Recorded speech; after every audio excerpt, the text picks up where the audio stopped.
Fucking the character. What are you playing? Smash or something? What the heck? Nah, I'm playing fucking Mario Odyssey. How you enjoying Mario Odyssey so far? Falling into every stupid ass trap trying to save this same chick. How you liking Odyssey so far? I mean, it's great. I'm just running through it.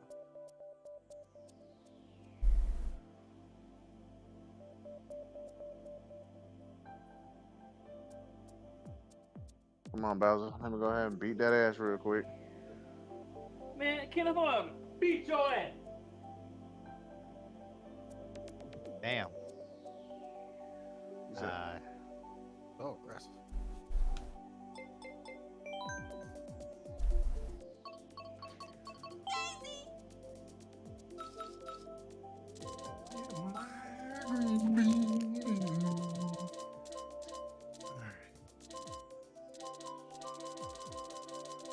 Punch! Come on, Bowser.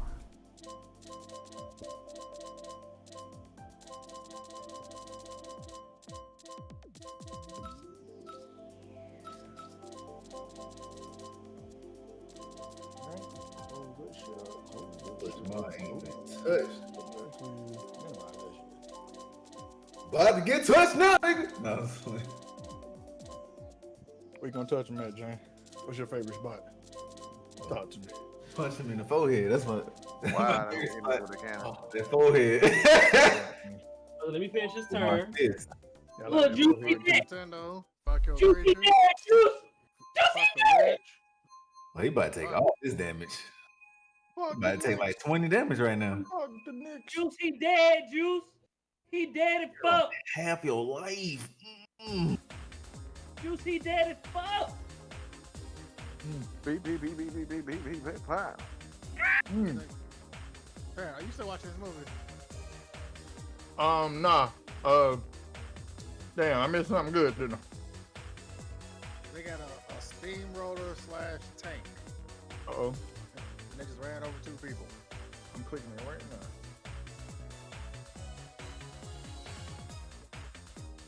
Damn good movie, huh? Oh, the best. This is pristine trash. Last night video, dog. Ooh. Okay. All fishing on fire. Classic.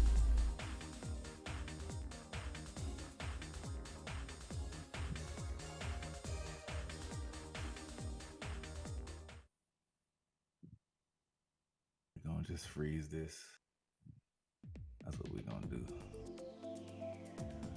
for? I Look wonder at what the Bowser budget trash. was for this Extra trash. I'm over here putting these paws on them. It's your first time fighting them, or is it your third time?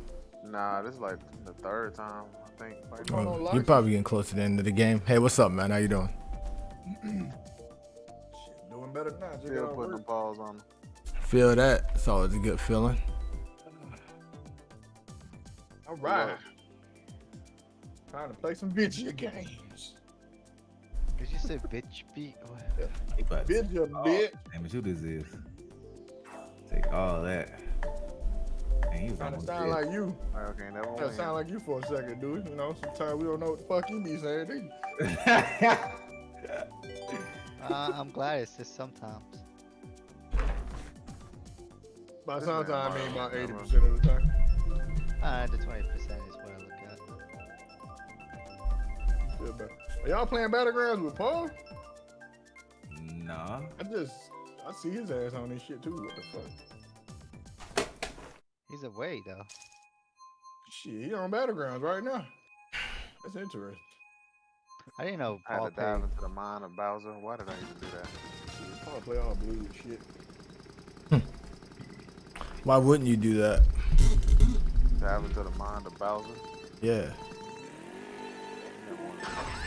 Oh shoot. I was actually curious how good he is at this shit. Cause he good at I believe it was. Yeah. You don't even play them before? Oh, okay. I'm true. I used to work with him back when Hearthstone came out. Him and my other coworker during that time, they would play that shit all night. But, man, y'all must be fun.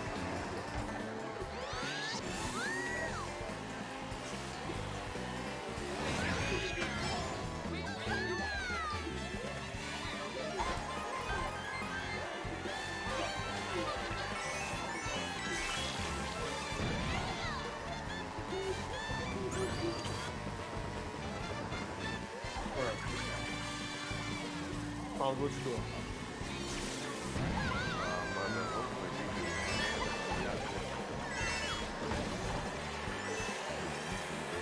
Mario. The Mario Odyssey? Yeah. On first place? Ain't even touched. Huh? Yeah, see when you play Mario. Oh. I don't want to.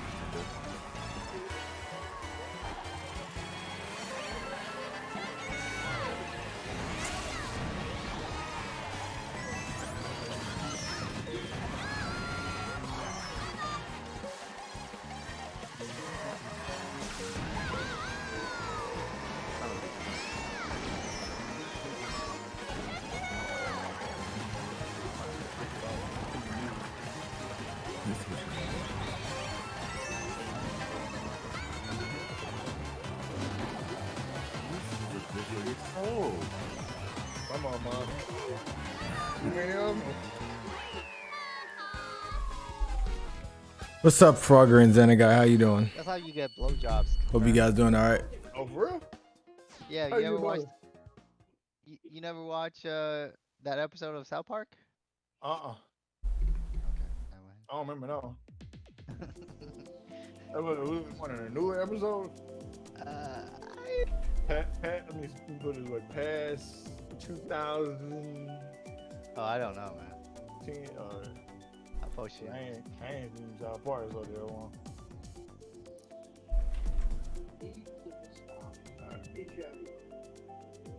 As long as you don't say 100% dead, I'm good. Oh, okay, cool. I'm good. I was watching Pop-Up Girl the other day. That shit was hilarious. The old school one. Just watching Powder Puffs. Yeah, in fact, you missed the ending. Nah, I saw it was a damn musical. You watched the old school one, Carlos? Yeah. Yeah. Hey, yo, Corporal. Oh, this damage, I'm huh? hard guy. Corporal. Huh? Why the fuck did you ruin my perfect game, nigga? Hey, man. My bad. Nigga. Hey, Nigga, Good job. the perfect game, nigga. The perfect. All right. Whoops. Keep up the good work. Let's go. The boy Kenneth said, "Keep up the good work." That's good. Hopefully you're enjoying Star Force 3 to a certain degree, Look at this Zeneguy. shit. Muhaha. You just gonna zap yourself back to the planet? Yeah. This Mario game was trash.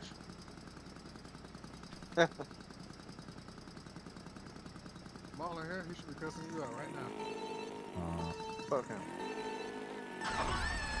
Argue with that logic. Episode is so wow. The one on Facebook?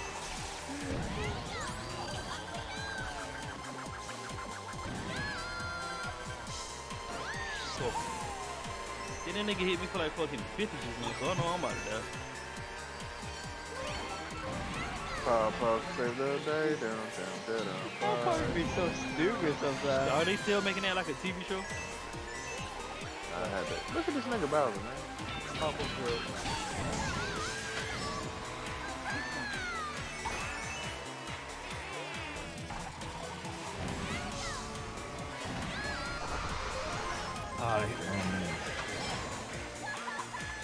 And then like Mario went through all that trouble to save her. Okay. Nigga ain't even fucking. You ain't necessarily dead yet. Well, I'm dead as hell. I don't know about that. You need to Nigga. stomp. Nigga. That ending was kind of weird. I think he's still alive, dude. He put his hand on Bowser's back. I thought Them niggas supposed to that get that along. was I thought that was 8. It was 3. Okay. Blow The one job. of John's Creek is actually pretty small. Blow job. That's very small. Once you know that. Nah, So he's my supposed to- board is not getting any better. You got it.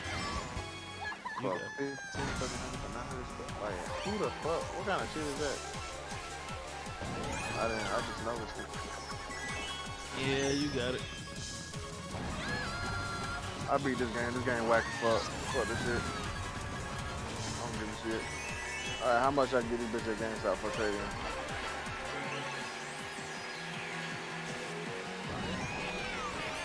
Damn, James. Smooth out. Here for What? Trading this game in? I mean, it's a AAA title, so you should get a lot. Actually, I just thought about that shit. It's a fucking digital download. Dang, I take just it. remember that shit. I mean, that sound about right. Call over it. I put this shit on the goddamn SD card and be like, man, nigga, y'all can have this shit. Oh yeah, I forgot You know, about I ain't the gonna never forget the time. shield system thing, and whatchamacallit in that game. I do remember them having that though. I haven't played that game in like 10 years or something. It's been a while.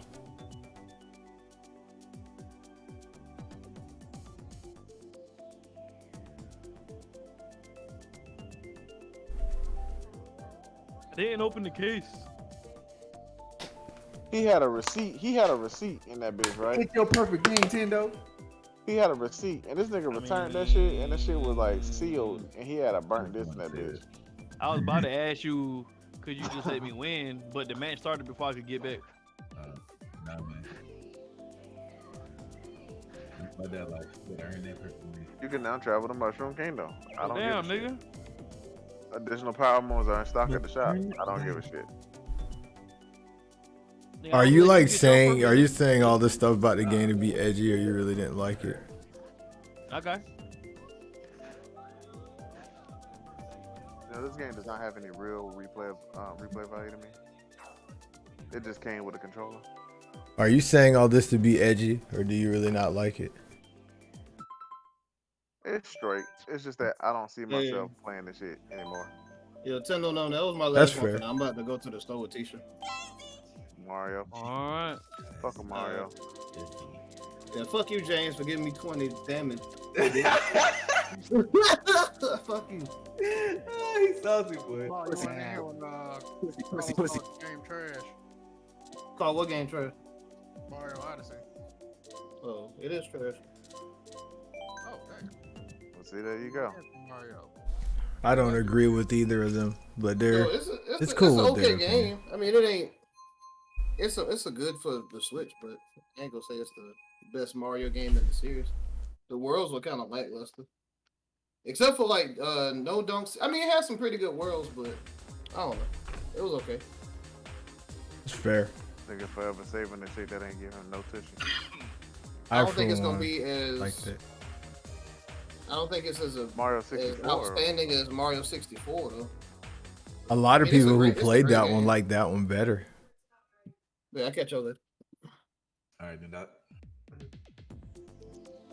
Hey, Tinder, what's your longest win streak On here. Mario 64. World. Hold on. on BG? Hold on, wait. Chew, nigga. Losses? God damn, about to kill them. Sunshine. What about Sure. Luxus? Hold on. Top 4 first million triples. It too hot? You know what I'm saying? You know Longest what I'm win saying? streak. Mario. It's on the second row. The last one on the second row. 14. What'd you say, Carl? I don't think You what? got one. Dang. I was saying that Odyssey is not better than whatchamacallit? Are you saying do I streak think it's is- better or do I not think it's better? You don't It's think coming in better. top 4. I think Mario Odyssey. Oh, not it. It's hard to say. I think objectively, Odyssey is better than the other 3D games because it just does what Mario 64 did, but just grander. Now, I think a lot of people may not like it in comparison because a lot of times, you know, when you think about it, when we first played Mario 64 as kids, that was like our first introduction to like a 3D game on like a 64. So of course it was gonna seem a way more grandiose at that time versus now we're like jaded adults who've played all these games now. So you know, by comparison, it's probably gonna seem kind of lackluster. My favorite Mario game is actually Mario Sunshine, though. My favorite one, at least. I like that one the most. But I think objectively, Odyssey is probably the best game. My favorite Mario game is Mario Snap. Mario what? Mario Snap. Oh, that's fair too. I enjoy taking pictures of the Mario characters. Yeah, like you just go around the Mushroom Kingdom and then catching all the Goombas and the Hammer Brothers all in their natural environment. You know. Yeah, that makes sense. Cause I was like the world's in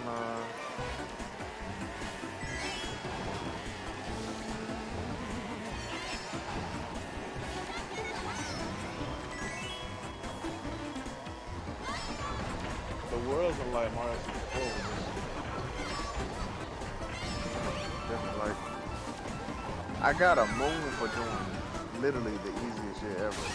Now that I think is a flaw the game has is that like getting the MacGuffin of the game doesn't feel quite as like fulfilling as it does in other Mario games because usually like you know the star or the moon is usually delegated to the end of the stage or something, but now they decided to go for a more open world approach per stage, so it's more like you more like you have like mini quests within a map that you're kind of like maneuvering around and whatnot. So kind of how that goes now. So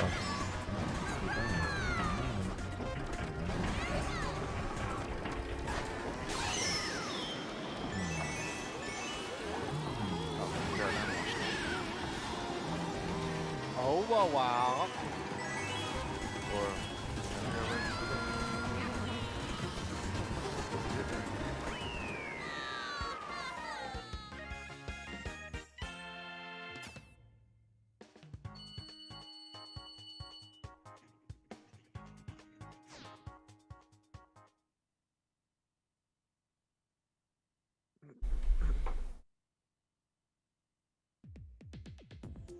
Jeff said woke Batman.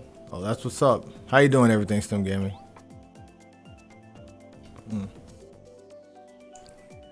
Mario Kart, I was actually playing this game earlier. That's what's up. Welcome to the stream, me you.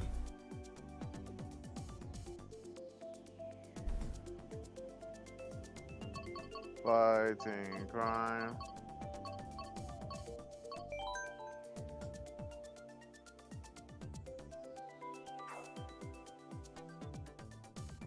I'm straight. Yeah, it's pretty On the bright. bullshit.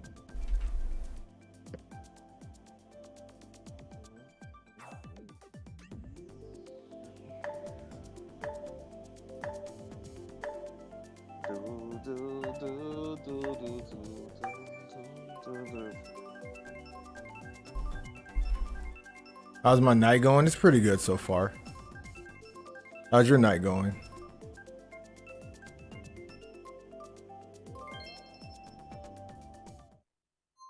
What's up, Fever? How you doing?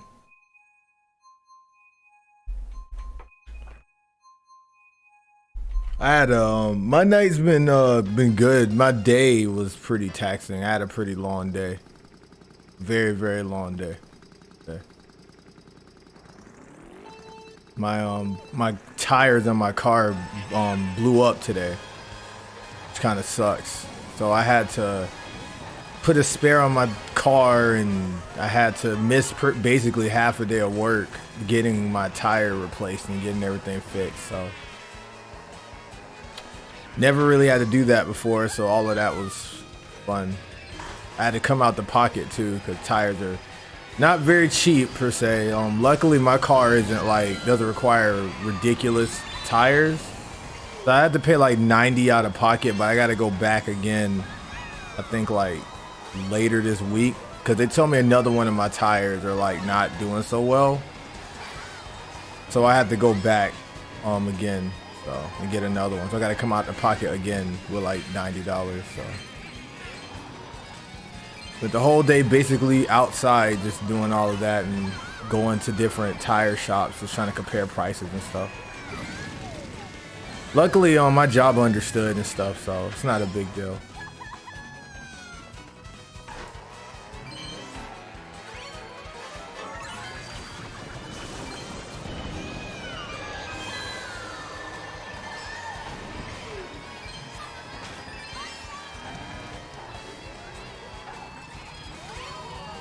But that was basically my day.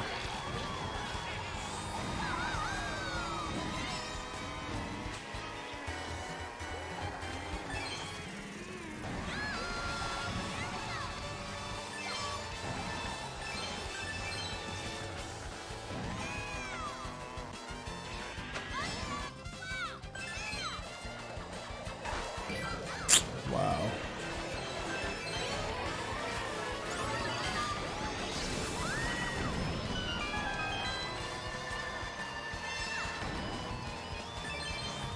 Do a retro backwards?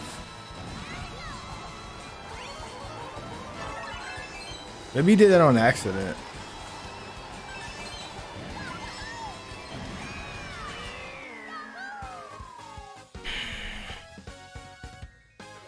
I was learning a lot of stuff today. That's what's up. That's cool.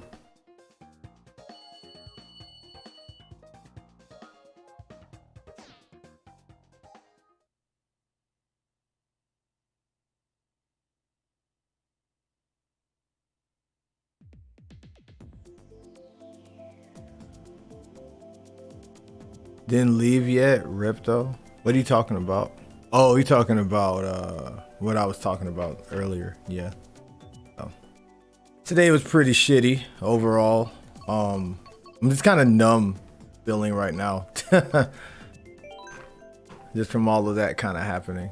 So fortunately, I have been saving money and getting better with my finances, so I had money saved up in case like some crap like that happened, but I don't know. Life is just unforeseen, so you just never know what's gonna happen. Why Smash is better? I'm sure some people will definitely object with you, but can't reply to comments on YouTube. No, you can't.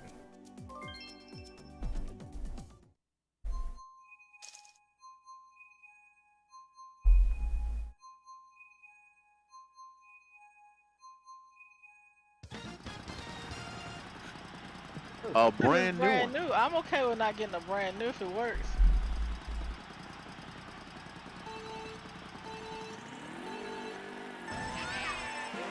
Oh, I didn't mean to exit the call with them. I'll join back in a second.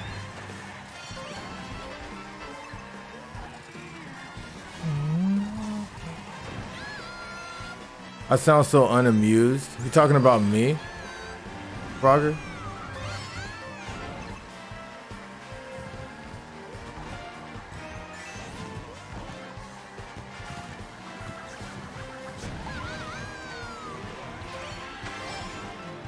That's cool.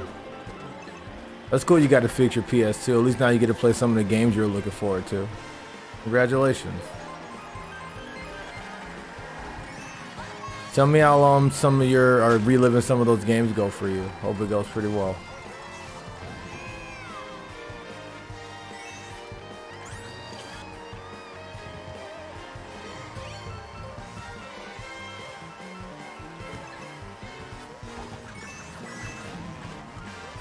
I'm assuming Frogger is probably talking about me when he mentioned somebody sounding unamused.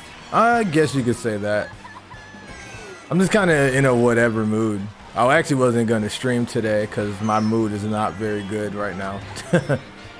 I'm not like mad. I guess I'm just kind of like I said, I'm just really, really, really numb right now.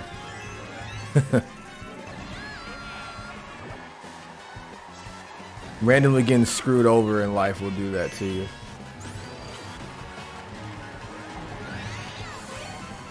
But it's all good. I'm here, so.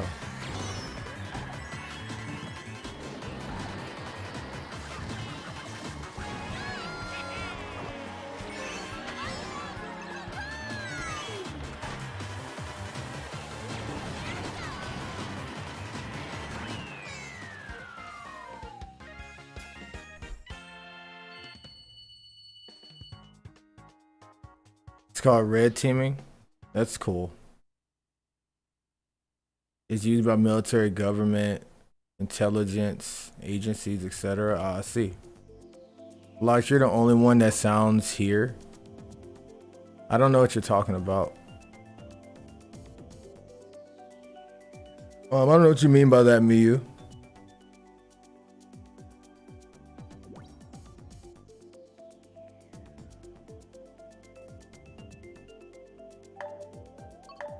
See, Frogger's done with the game.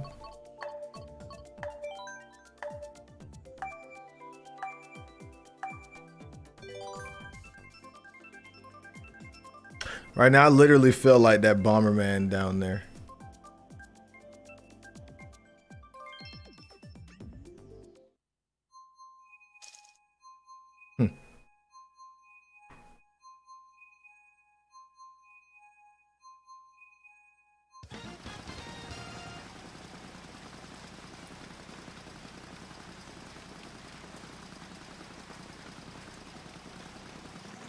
Well, I appreciate you hopping on for a little bit, Frogger.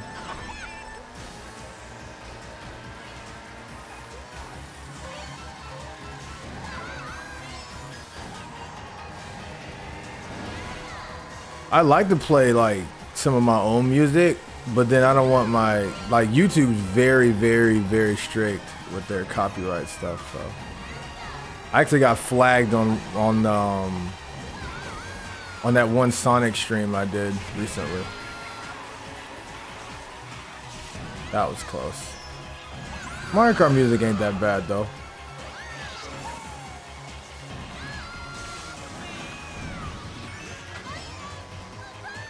I can probably play some video game music or something.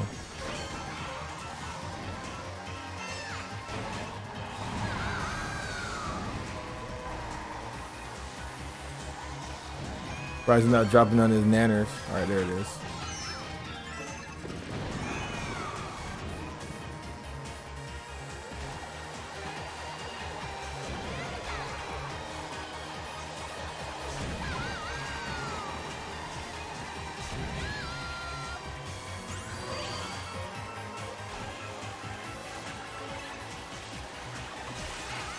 Dang, you got bodied by that banana. I didn't mean to hit him.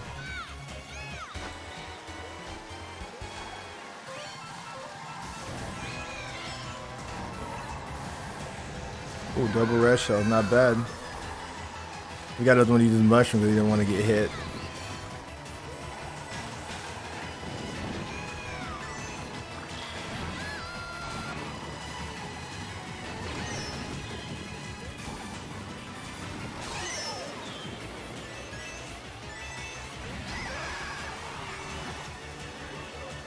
Wow, that's unfortunate for him.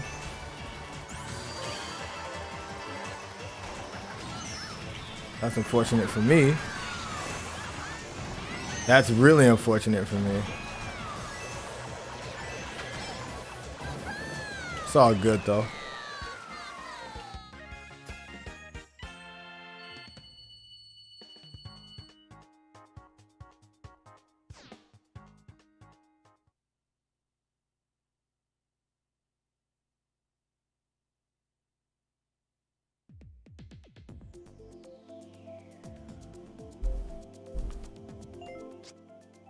I'll join another room in a second just to mix things up.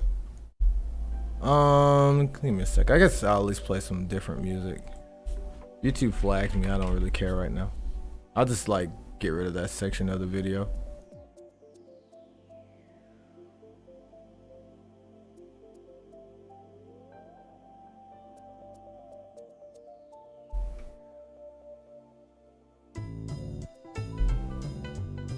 Mute this.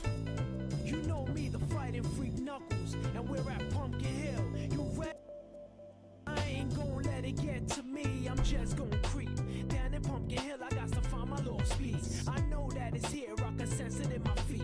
The Great Emerald's power allows me to put this around somewhere. I'm gonna hold my head 'cause I have no fear. This probably seems crazy. A graveyard theory. I ghosts try to approach me. Yeah, I just realized Fortnite's still getting updates. Yeah, that's kind of funny.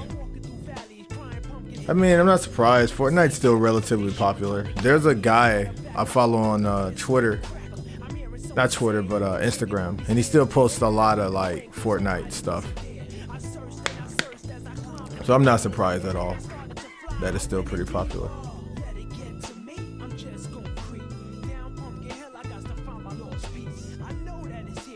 All right, thanks for that.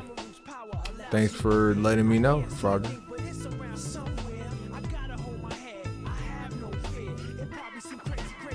All right, I guess thanks for letting us know, I suppose.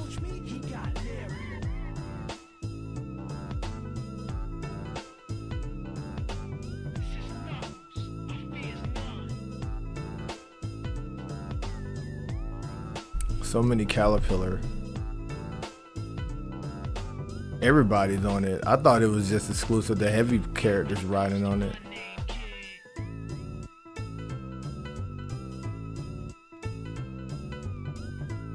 Have I ever played Fortnite? Yeah, I played it one time. Played it with my cousins when I went to visit. When I was visiting my parents at home, I played it for a little bit. I was really, really bad. We won, or we came. Well, we didn't win one. Sorry, we kept coming in like top placings though, because my cousins are really good at it. I just ran around. I didn't really do much, honestly. I kind of just ran around and just avoided dying with them. But yeah, I played it before. I didn't like invest enough time into it to have a real opinion on it, to be like, oh, I liked the game or I didn't like it. But I was more or less just talking trash and stuff while playing with them.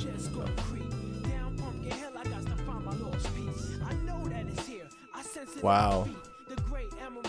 Wow. You blocked all that.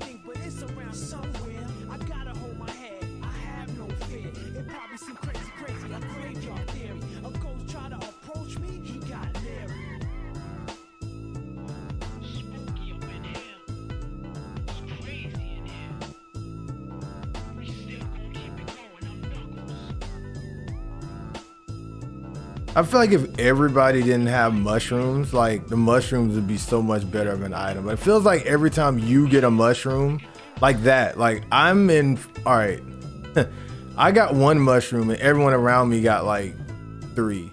So like it basically made my mushroom trivial in comparison. I feel like mushrooms would be so much better if everybody didn't get them every 2 seconds, I think, to me at least.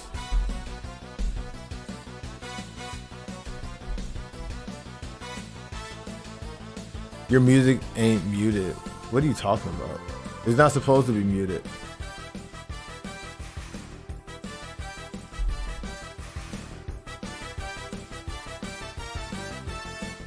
I think Frogger's talking out of his ass.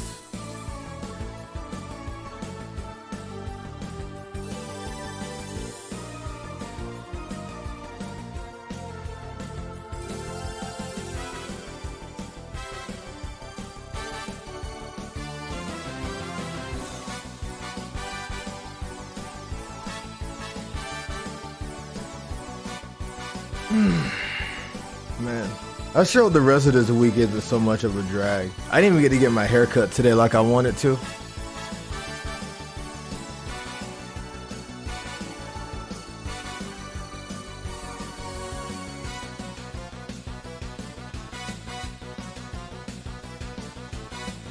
I like this stage.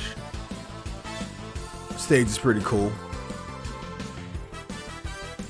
I didn't realize this guy's name is literally Salmon Run.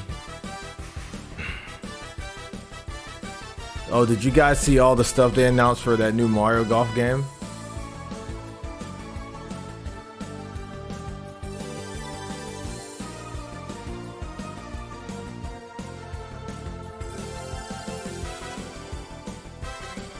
Maybe he meant that, I don't know.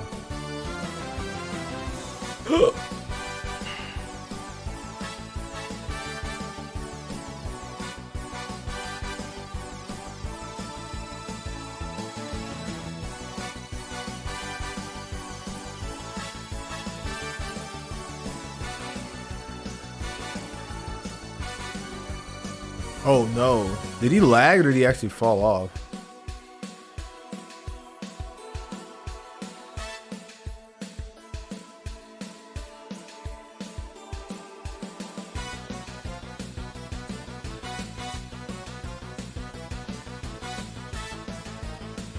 I need to start taking that little hump on the side right there when I hop over. I just noticed those guys do it. Oh wow. Did he die? Well, how did he fall back like that? I think he has a red shell. I'm not gonna waste mine, 'cause I don't know what this person has behind me. I'm gonna save my shells for now. If you throw his, I'll throw, or that can happen.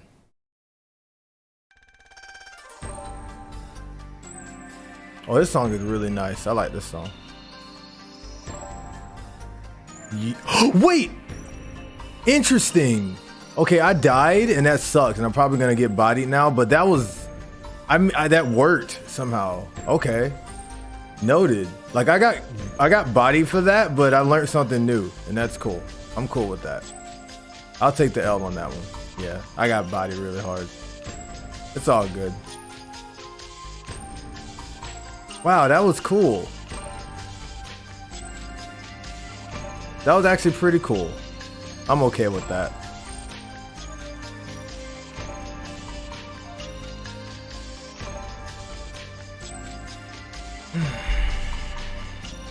I think that's DT saying he's gonna get on.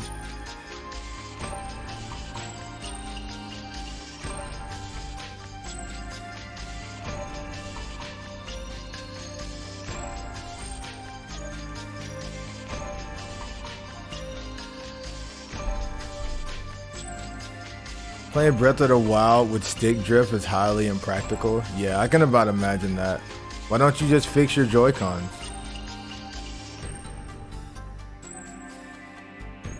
Yeah, that's probably what happened. It kind of messed me up, because I thought I had already died, but I appeared back on the stage. I don't know if I can replicate that or not, so...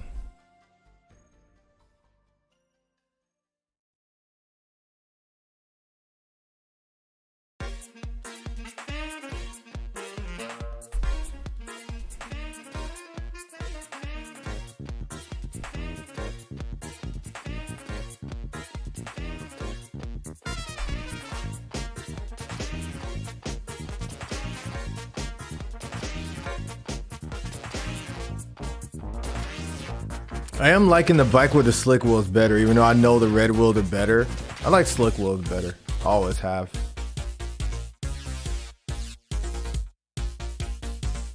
And then getting an item at the beginning, that kind of sucks, but it's all good. It happens.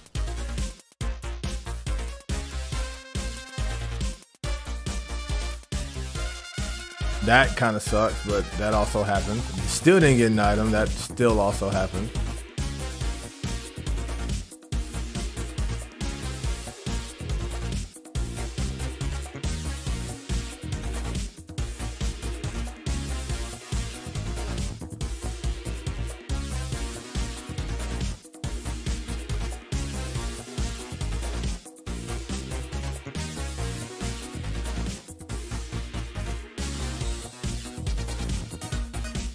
I shouldn't have went this way.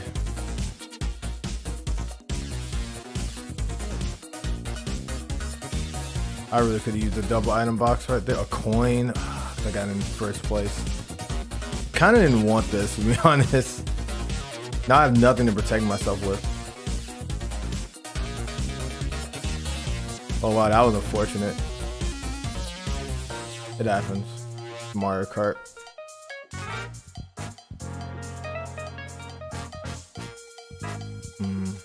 Should probably throw this backwards. Oh, everybody caught up pretty fast.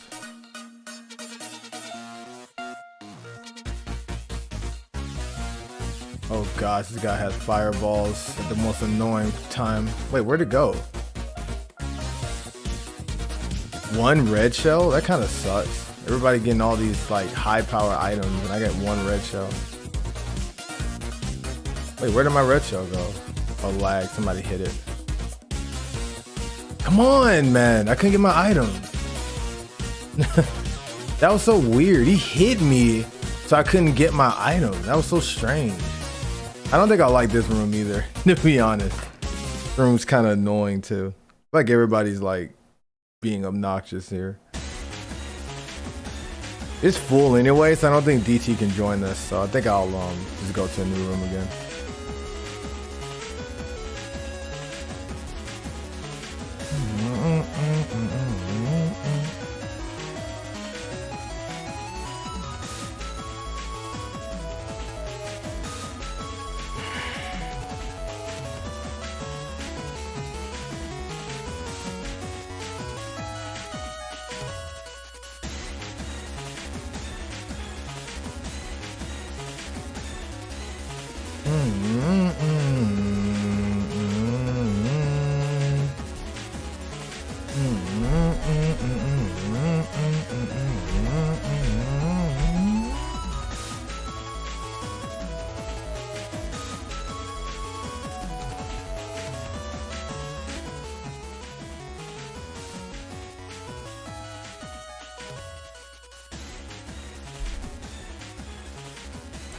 Hello?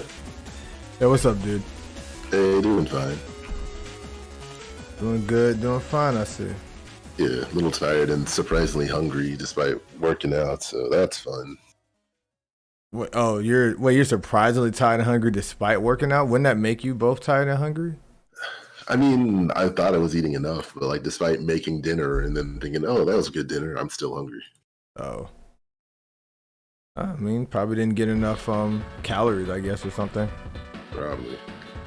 In some cases, being hungry and not eating isn't necessarily a bad thing either. Because I heard that eating past certain times can stop preventing yourself from eating after a certain point of the night, so your body can digest as good. And getting your body out of that habit of always craving food is also good too sometimes. So.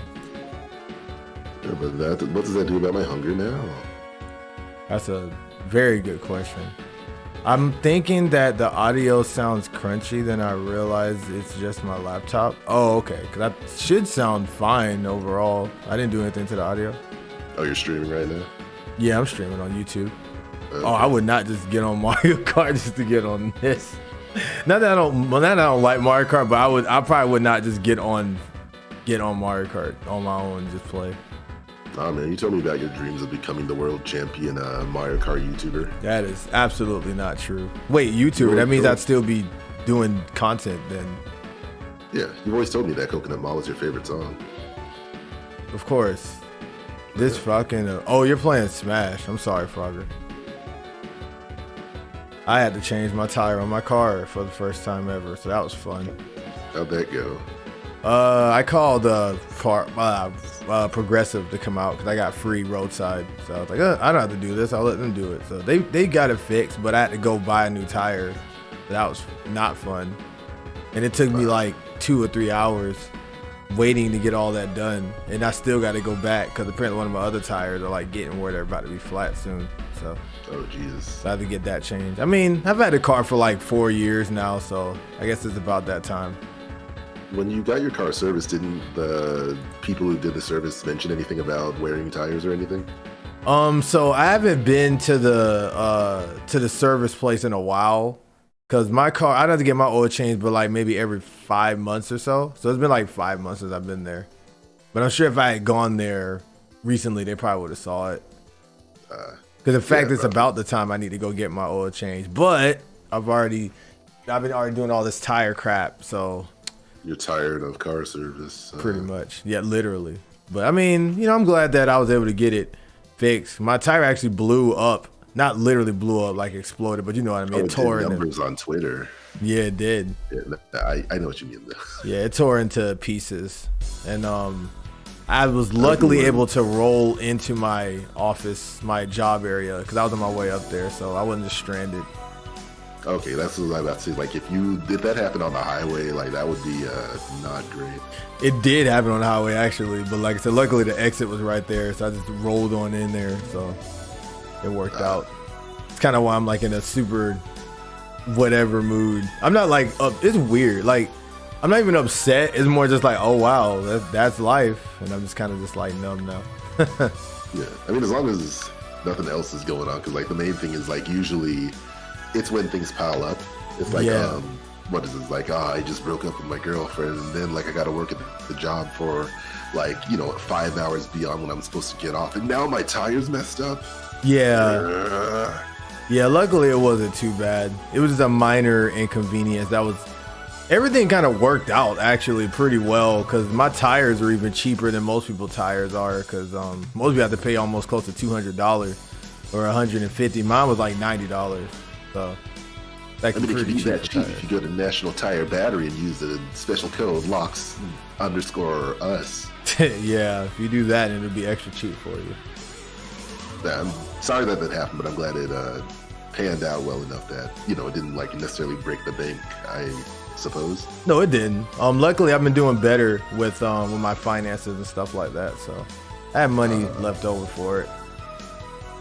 Going for that 401k, that pension, that retirement plan, that trying to think of all the other adult sounding words. Yeah, I got 401 through my job, so yeah, absolutely that part. One thing I've always wondered about 401ks is like, what happens if you do get a new job or have to transfer somewhere else? Because like, if you get it under that company, does it stay in a special package that they can just hand off to someone else, or do you have to withdraw that money and then put that money in somewhere else? Usually if the job offers 401k, you can just get the 401k continued with the next job. Usually how that works. Yeah. 401k is all under one umbrella, so it's like, oh, you offer 401k, then yeah, let me just continue from my job. Yeah, I always figured like maybe it depends on the firm and stuff, because like it's unlikely that every company works under the same one. Yeah. But yeah, that's just what I've heard from people that's transferred jobs, because every time I was talking about potentially leaving my job, they're like, make sure you get one that offers 401k so you can continue your 401k thing. I think one of my cousins said she made the mistake of going to a job that didn't offer it anymore, so she didn't get to continue her benefits and whatnot. I mean, generally speaking, you can invest in your own retirement plans. You're not obligated to get a 401k, or at least through your company. Not at all. Yeah, it's just more convenient, like at least as far as the American standard goes. Oh wow, I got first. Holy shit. As with benefits and everything else, like where other countries, like, you pay a little bit of higher taxes, but you're guaranteed. It said, oh, you better make sure you get that 40-hour work week job. Yeah. Is Stem in your Discord, Locks? I know him in real life. He should be in our Discord as well. Yeah, because he watched anime with us before, but I know him in real life. He's one of my IRL friends. So I need to study those retirement plans, as I have a broker age account with my bank, rollover IRA, Roth IRA, 401k, etc. Yeah, it's good to go ahead and kind of get a good gist of how that kind of stuff works earlier on, so you're not too confused later on. But most of it's pretty entry friendly, and there's a lot of ways to learn about it on the internet. Nah, man, you just take all your money and put it into GME. To the moon, zoom, zoom. To the moons. Like, invest in NFTs. The world is effed, so get into your NFTs. There you go. I actually have money going in all kind of places right now trying to. I got Acorns account, which basically takes the cents that you have. Like, so basically, whenever you link it to your bank account. Oh, sorry. I was about to interrupt saying I understand how it works because I'm using it too, but you got listeners, so. Yeah, exactly. I was talking to the stream more so than you, yeah. But I was gonna say that yeah, so with Acorns, you can actually like link your bank account to it. And every time that you swipe your card, it takes cents out of your bank account and add it to your Acorns account. And then it takes those cents and invests it in stocks. So it's like a constantly growing kind of savings account that's not like, you're not gonna get like a crap load of money really fast, but it's like something on, that you can passively get money through. And then I'm also start investing in stocks in general. So, and I'm gonna be doing Dogecoin soon, or trying to, at least in crypto. Yeah. Bloxus. Yeah. Cryptocurrency is generally still a scam at this current point. I'm gonna put a lot in it, so it's fine. Oh yeah, that's what financial advisors actually do say, is that if you're gonna play the game, do not, put your need money into all of it. Yeah, I got friends that have been, into stocks for a while, and all them saying that they have some in it, but not a lot. They have like very, very little in there. But just in case it blows up or something good happens, they would have had something in there they can get some money from it or whatever. So. Yeah, I mean, from what I've been learning, or at least reading up on as far as the cryptocurrency game, is that like, what's the best way to put it? Like, without just outright saying, what it is, but like, because take Bitcoin, for example, apparently there's only a finite amount of Bitcoin in the world. Mm-hmm. So like everyone's kind of in a race to get as much of it as possible. But once it's no longer able to be mined, because I guess like all the codes or whatever are like fully done, then its value will only be based on what exists in the world. But if there's no thrill of the chase, then its value already goes down. And with certain types of cryptocurrency, it's like, well, this is like I think a democratic or an undemocratic currency, meaning that it's not controlled by like any big government or anything. But then like apparently there's also the side effect where if you say, for example, you have an account or something where your Dogecoin or Bitcoin is sitting and that account gets stolen, there's no one that can help rescue it for you because it doesn't fall under regular jurisdiction. Right. Yeah, it's. Oh, by the way, I'll see you later, Frogger. I saw you put you're actually about to dip out. I'll see you later, dude. Thanks for tuning in. But you can continue though. Yeah, it's the kind of thing where it's like it's a race. It's a simultaneous race to the top and race to the bottom, where that like because people are hearing like, oh man, this guy made, how many in cryptocurrency, and like, oh, they like, I got to get some of that too. It's like the lottery when they announce the news of, no one's happened to win the 20 billion jackpot, this week, and that's when everyone starts buying lottery tickets, and there's a good chance that one of those people will be winners. But what I read up recently is that like your odds of winning the lottery is so slim that like it's what the lottery ultimately is like a voluntary tax as opposed with a slight chance of winning. Yeah. But if you're really, really well off, you don't need to play the lottery because you're really, really well off. If you already have $1 million, $2 million, what's another million gonna do for you? Pretty much. That's true. If you're the kind of person that might have like, less than 20,000 in the bank, then $1 million, it gives you all that kind of hope and stuff, but you're ultimately more likely to play, meaning that you're paying more into this voluntary tax than even the hyper rich people, essentially. No, that makes sense, especially with it being like, like a low chance of it actually turning out good. You're just putting more money into the system, and then like, even if you win, they're going to tax the money you get anyway. So it's like, yeah. I mean, I don't really worry about that. And like people hate taxes. I need to share a video with you about why it's not as big of a deal as people like to make it. They're more like getting taxed and stuff. Yeah, like people hate there's two different groups.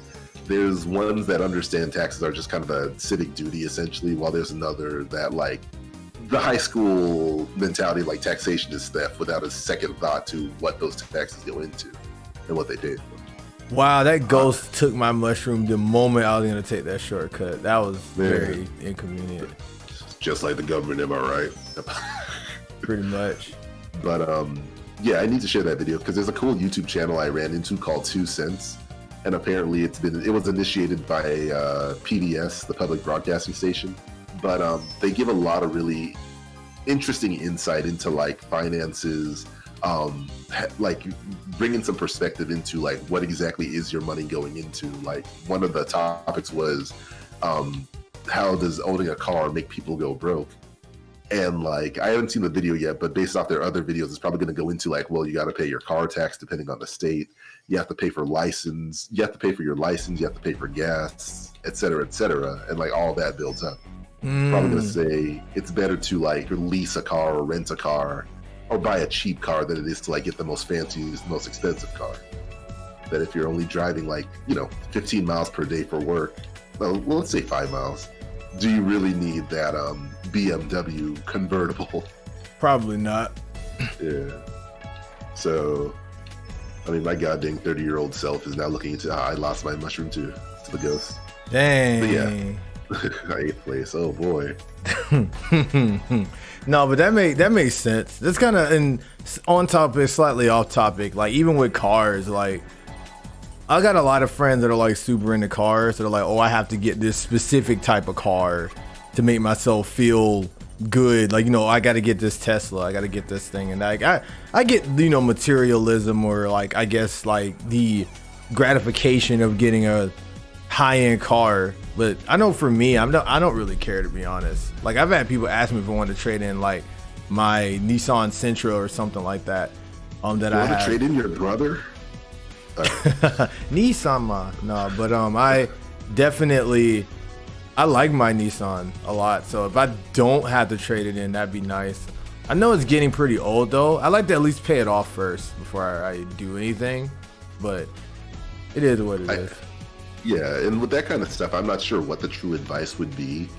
Because like if you trade in your car, you could use that money to help pay off your old car while also getting a new car, or at least jumping onto a new car. But yeah, I'm not a financial advisor, so I wouldn't really be able to argue that front. But well, I know that well, I was gonna say going to what FIFA said in the chat, I would stay away from leasing cars if I could. Yeah, you usually just want to go ahead if you don't want to have to lease anything. If you can, you typically want to try to like pay out of pocket if you have the money to do that. Yeah. So that way you're not owing money to anything and it's just yours from the gate. Now doing that is pretty hard because you need to have good financial health to do that, and credit and all that. But you need to be able to do that. In fact, I heard that even having credit isn't even like having credit is good, and having credit card. Oh yeah, good credit. Yeah. That's what you're talking about. I'm thinking. I thought you meant like credit card. Never mind. You go ahead with your point. You meant. Credit cards are like a necessary evil. Yep. That like you shouldn't. Unfortunately, in order to get by in this world, you do need to sign up for at least one credit card. But then comes the fact of like self-control more than anything else. Right. Yeah, where that.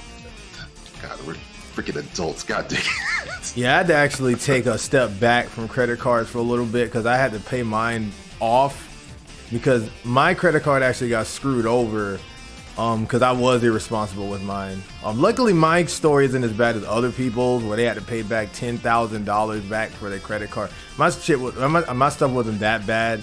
I basically had to pay like $100 back to fix the overpayment that I had on there, and then I had to then the credit card closed on me, so I had to like actually pay the rest of the $1,000 off on it over a course of a year.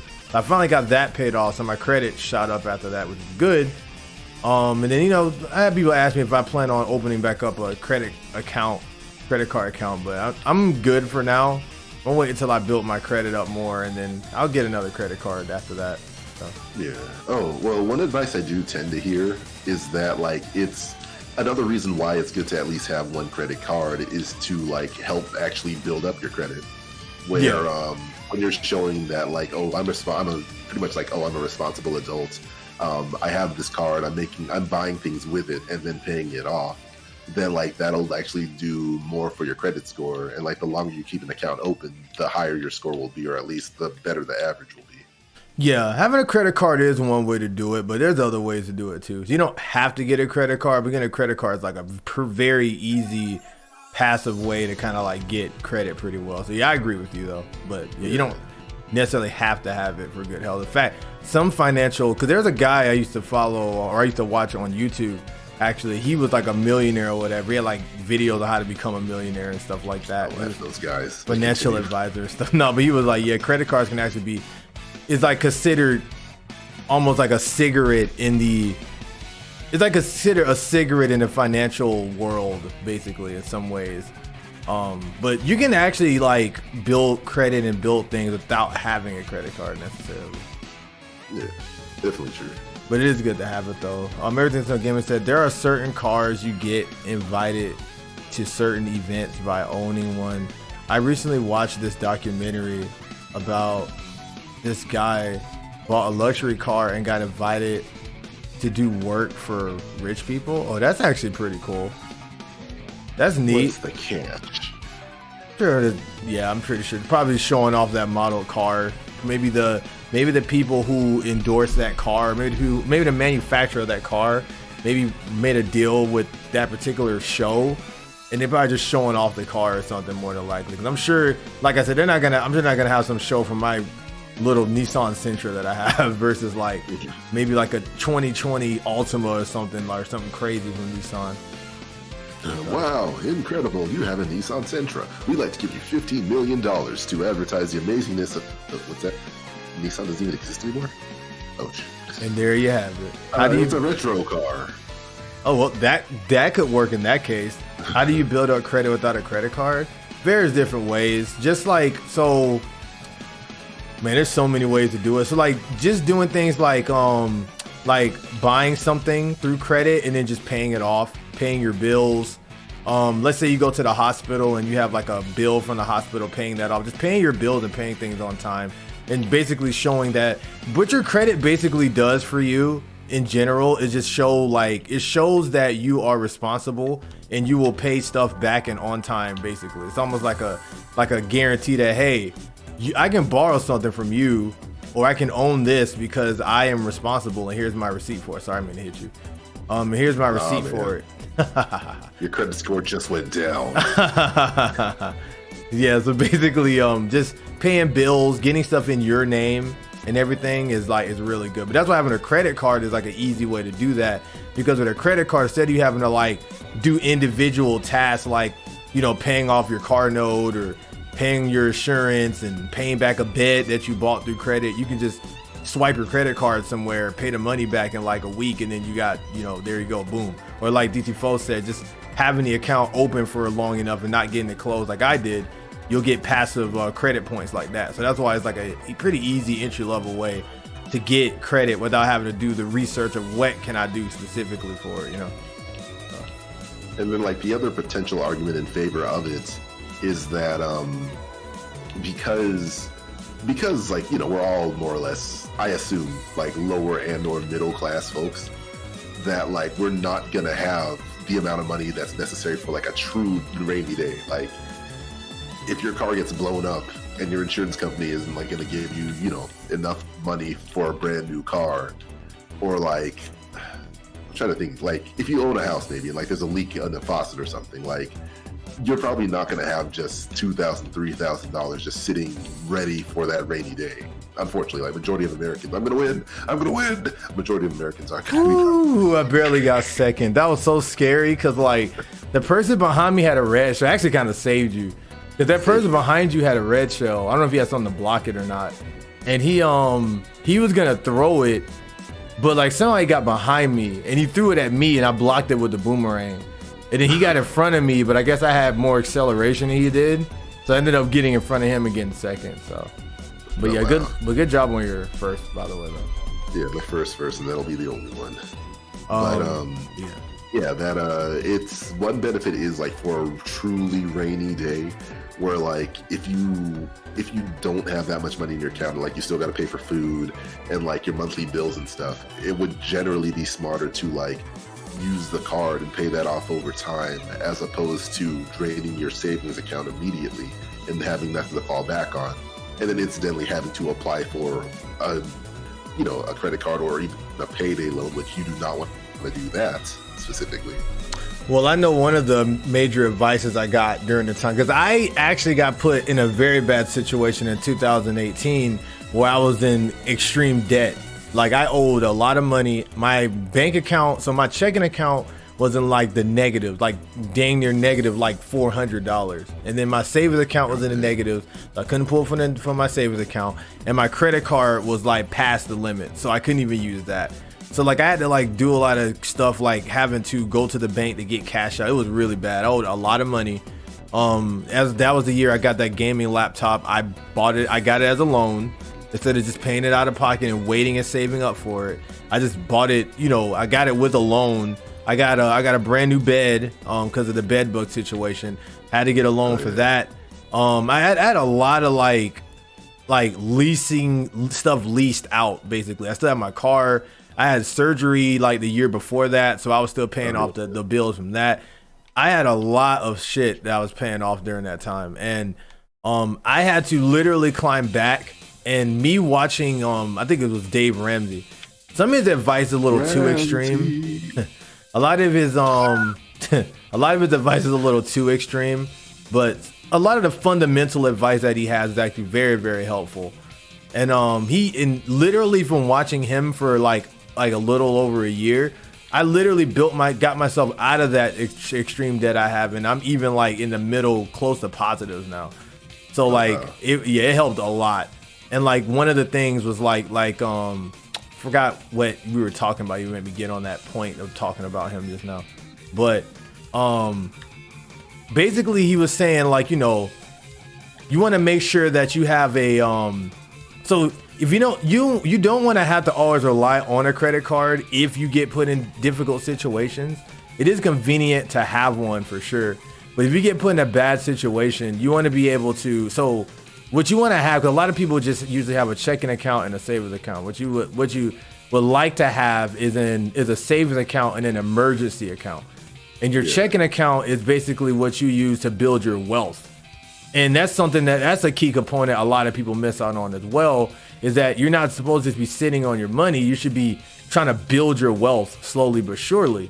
So like your checking account is to build your wealth. Your savings account is the money you put away that you can pull out every now and then if you want to buy something or whatever.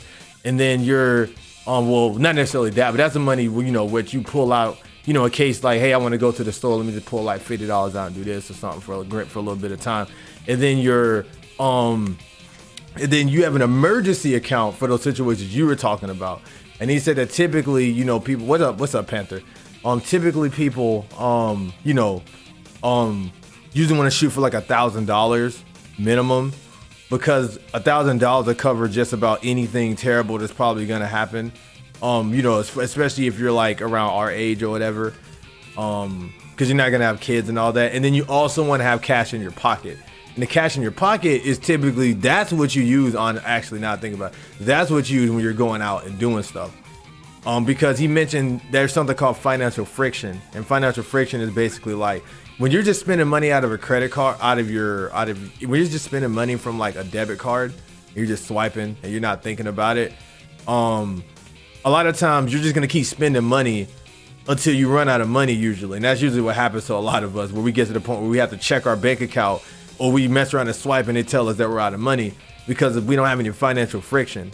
And when financial friction, it's the same thing as like, you know that when you burn your hand, you're not gonna touch that stove anymore, right?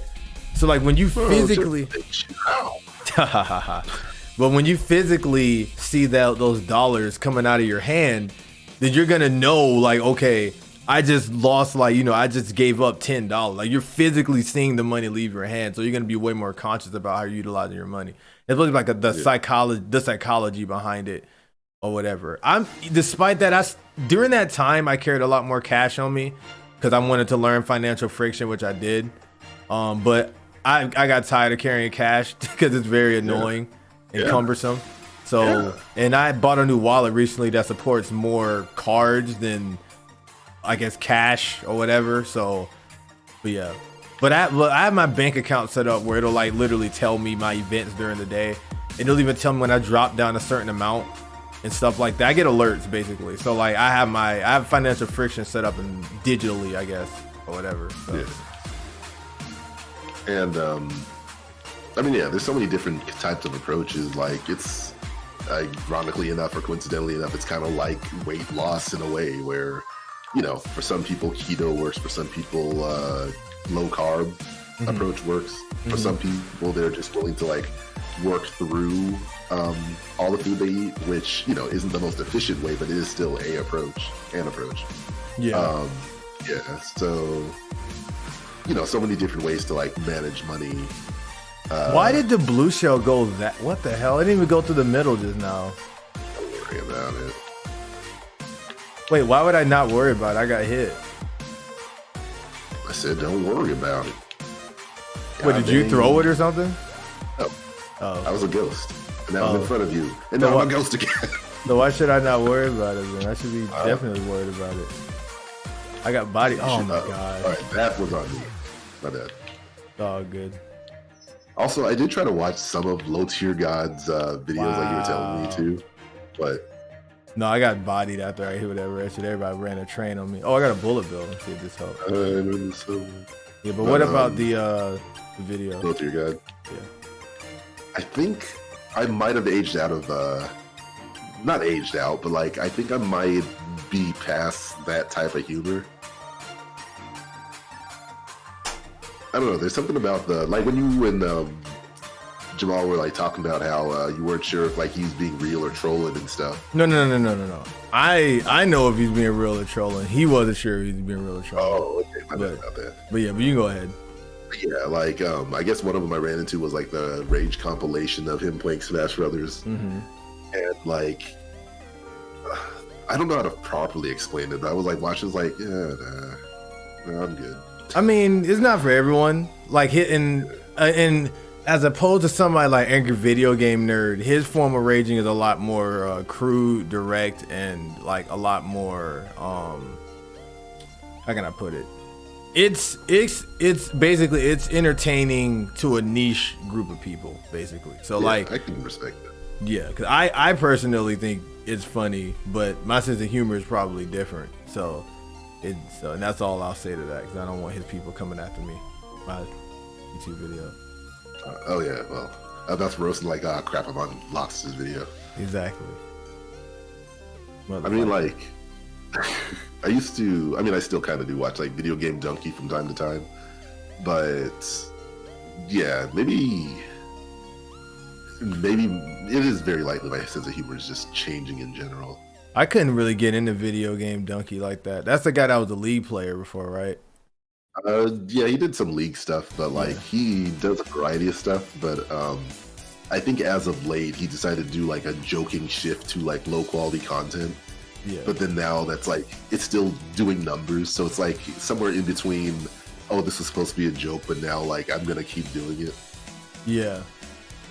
But I don't know. YouTube personalities in general are kind of. Sometimes you're just into it, and then like just one random day is like, what am I watching this for? I could literally be doing something else or better, or watching someone else, and like that happens for certain video folks. That hasn't happened to me yet, fortunately. It's usually like I either like the person or I don't.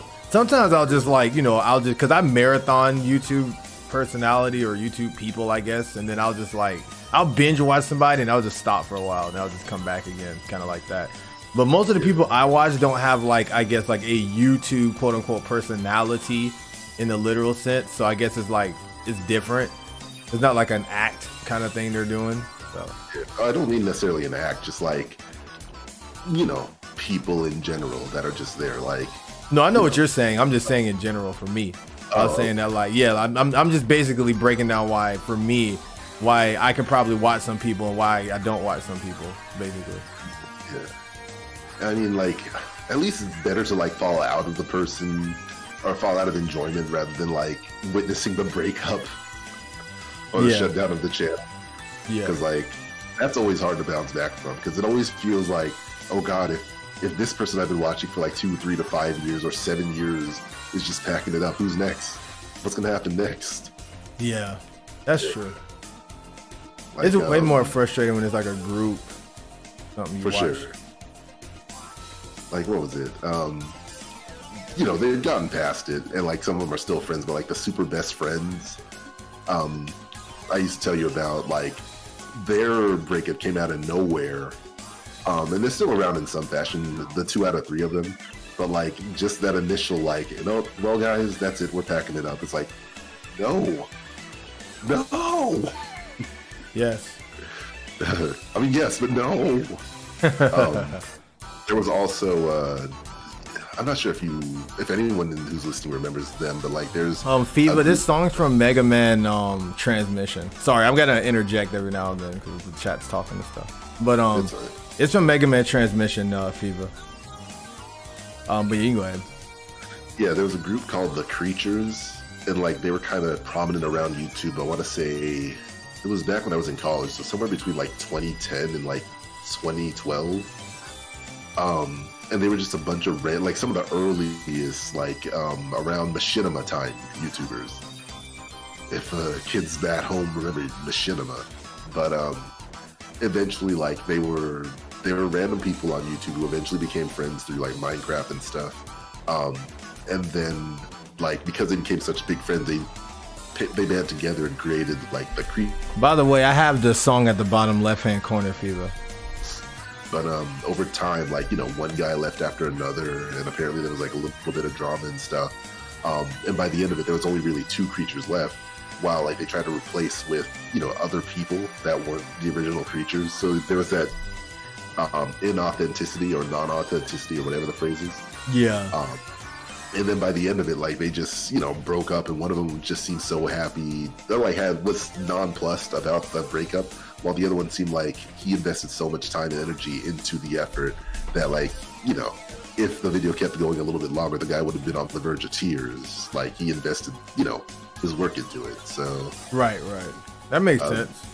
The end lesson is to never work with people, guys. In fact, I'm going to get off this phone call right now.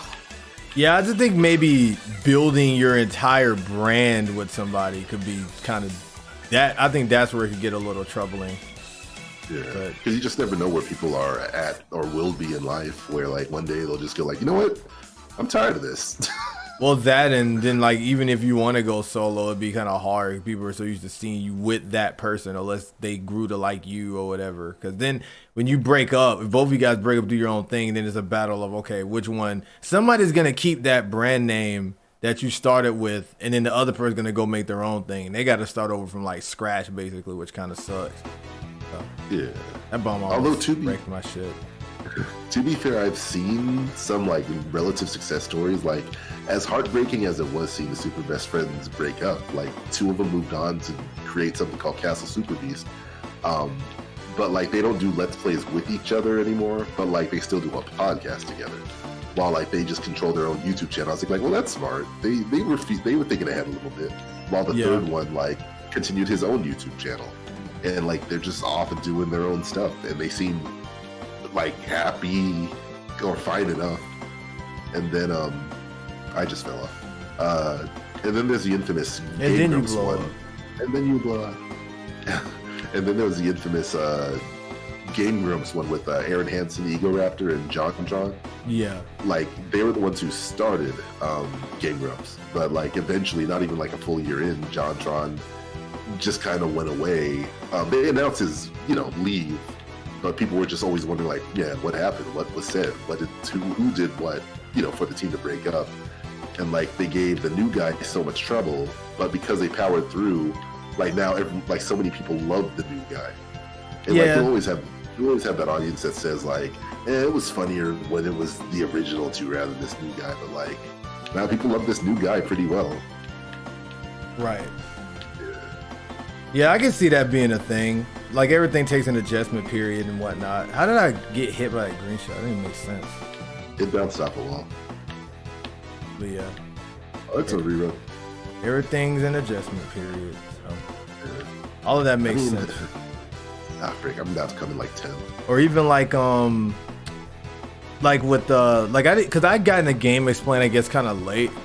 So by the time I got into it, I guess like a lot of the original like Game Explain people had started leaving slowly but surely, and like to the point where they even went and made their own YouTube channel. But I had no idea that even existed, because everybody's gonna always go to Game Explain because they know Game Explain.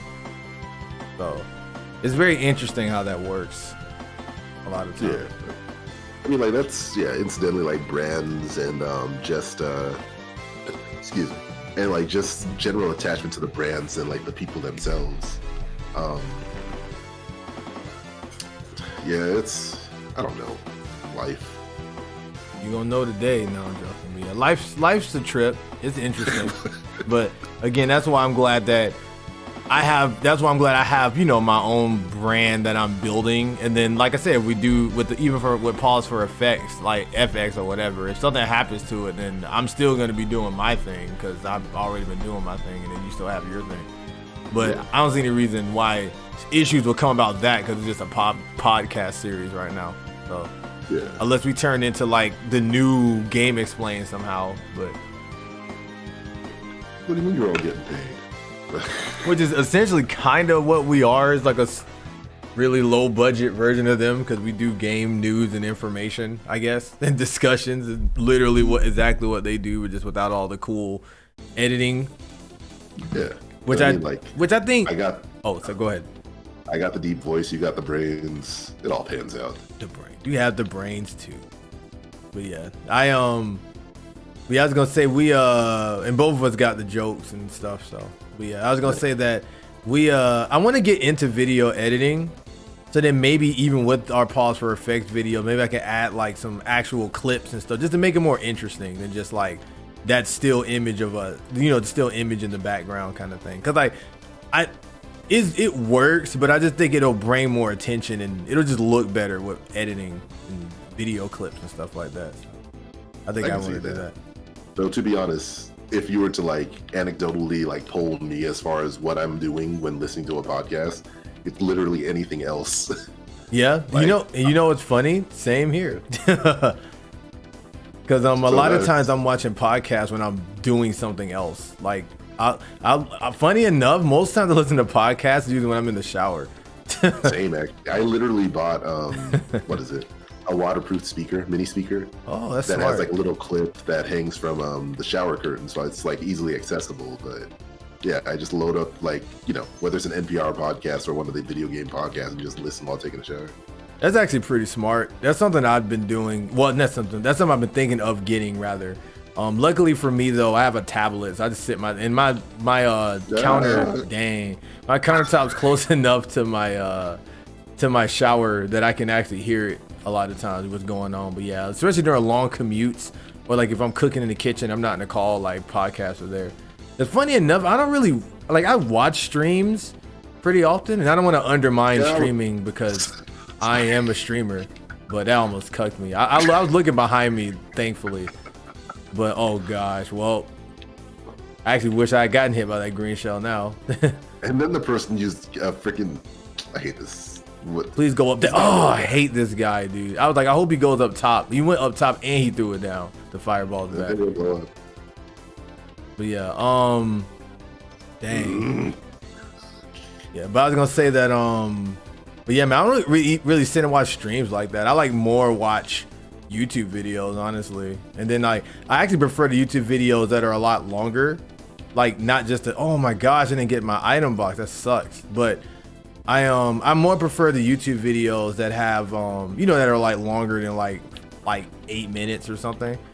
So I can just keep watching something. I don't know. I can feel that for an error.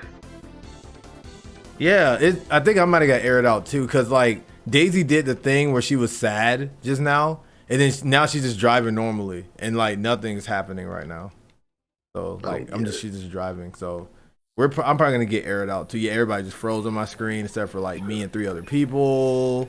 The room is probably gonna die. I should probably just quit. Yeah, I'm gonna leave. Let me know when you want to launch the new room.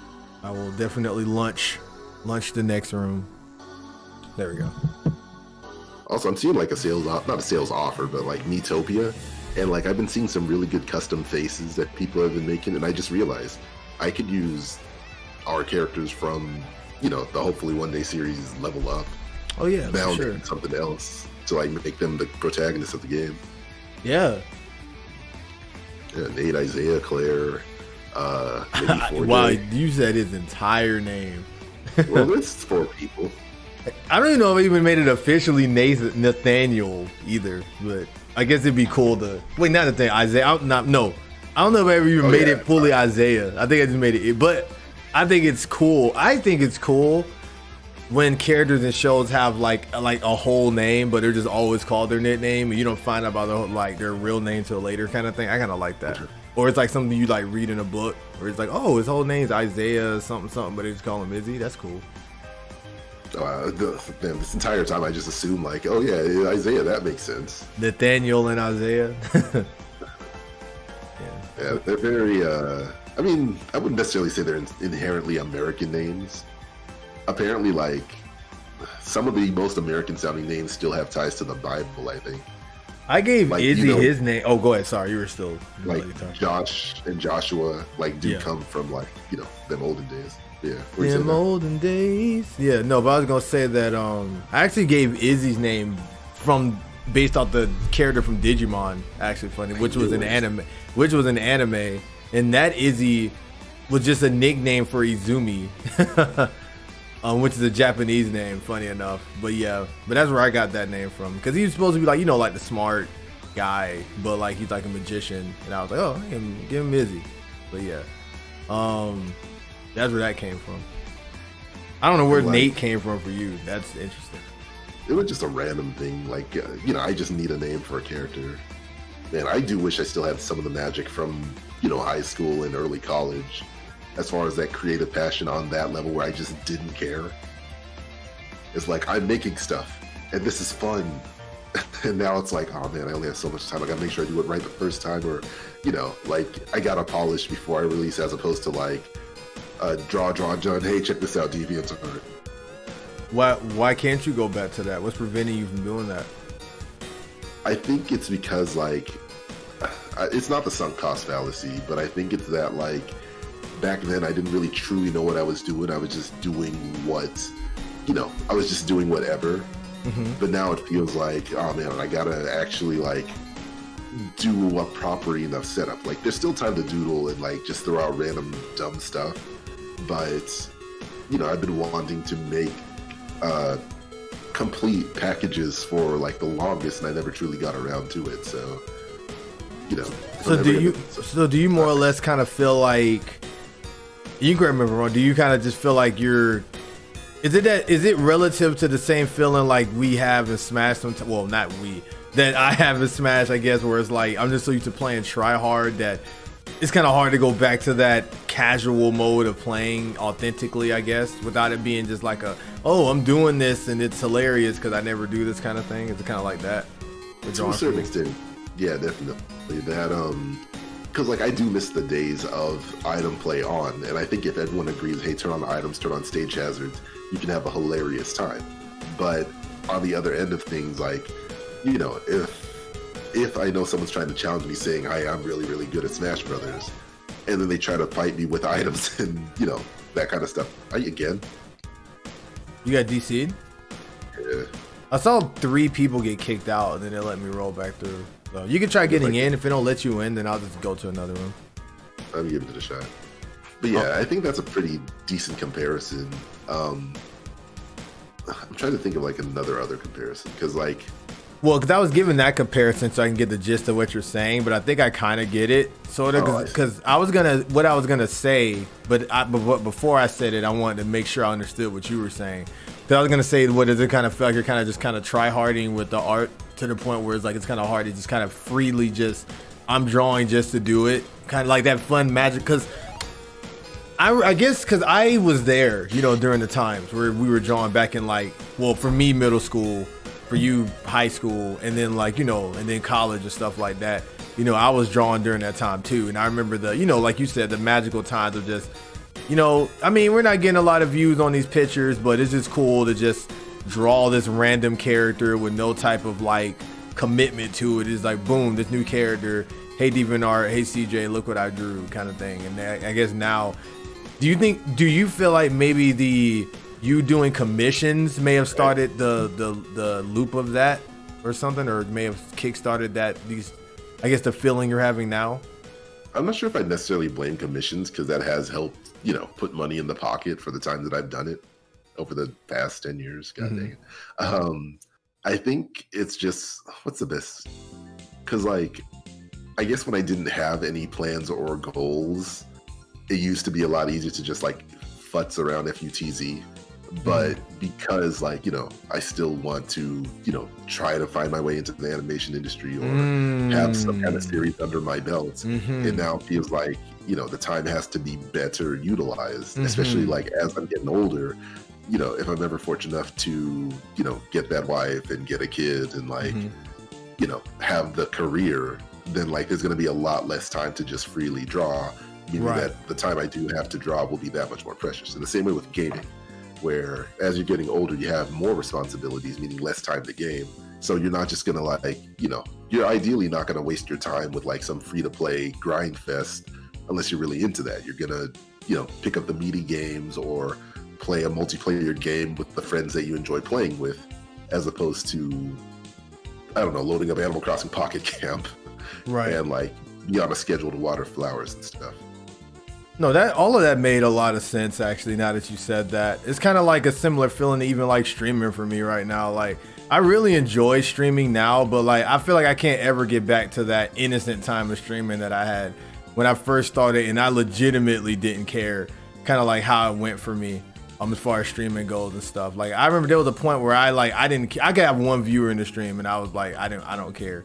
But like I'm not gonna lie, like if I were to stream right now and I saw that I only had like 2 viewers or something, I'd be pretty not upset, but I mean it'll hit me to a certain degree. That's why I turned my view thing off so I can't see who's in it. I probably got 2 people watching right now.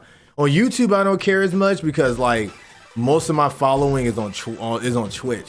So like, and I haven't properly done the mending, you know, the melding of the two. So I'm expecting to have low viewership on YouTube.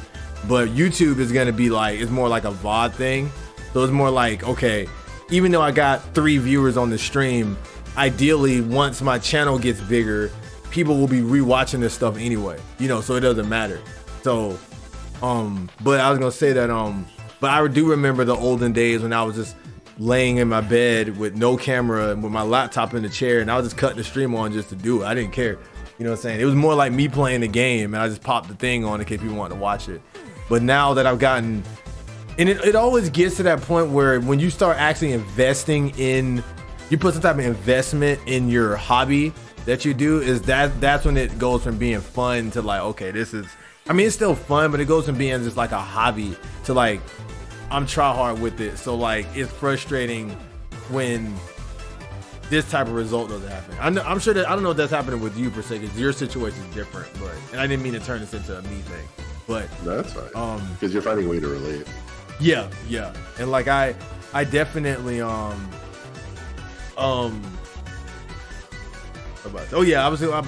definitely got to the point now because I bought more equipment, because I've been doing things to try to push my stream more.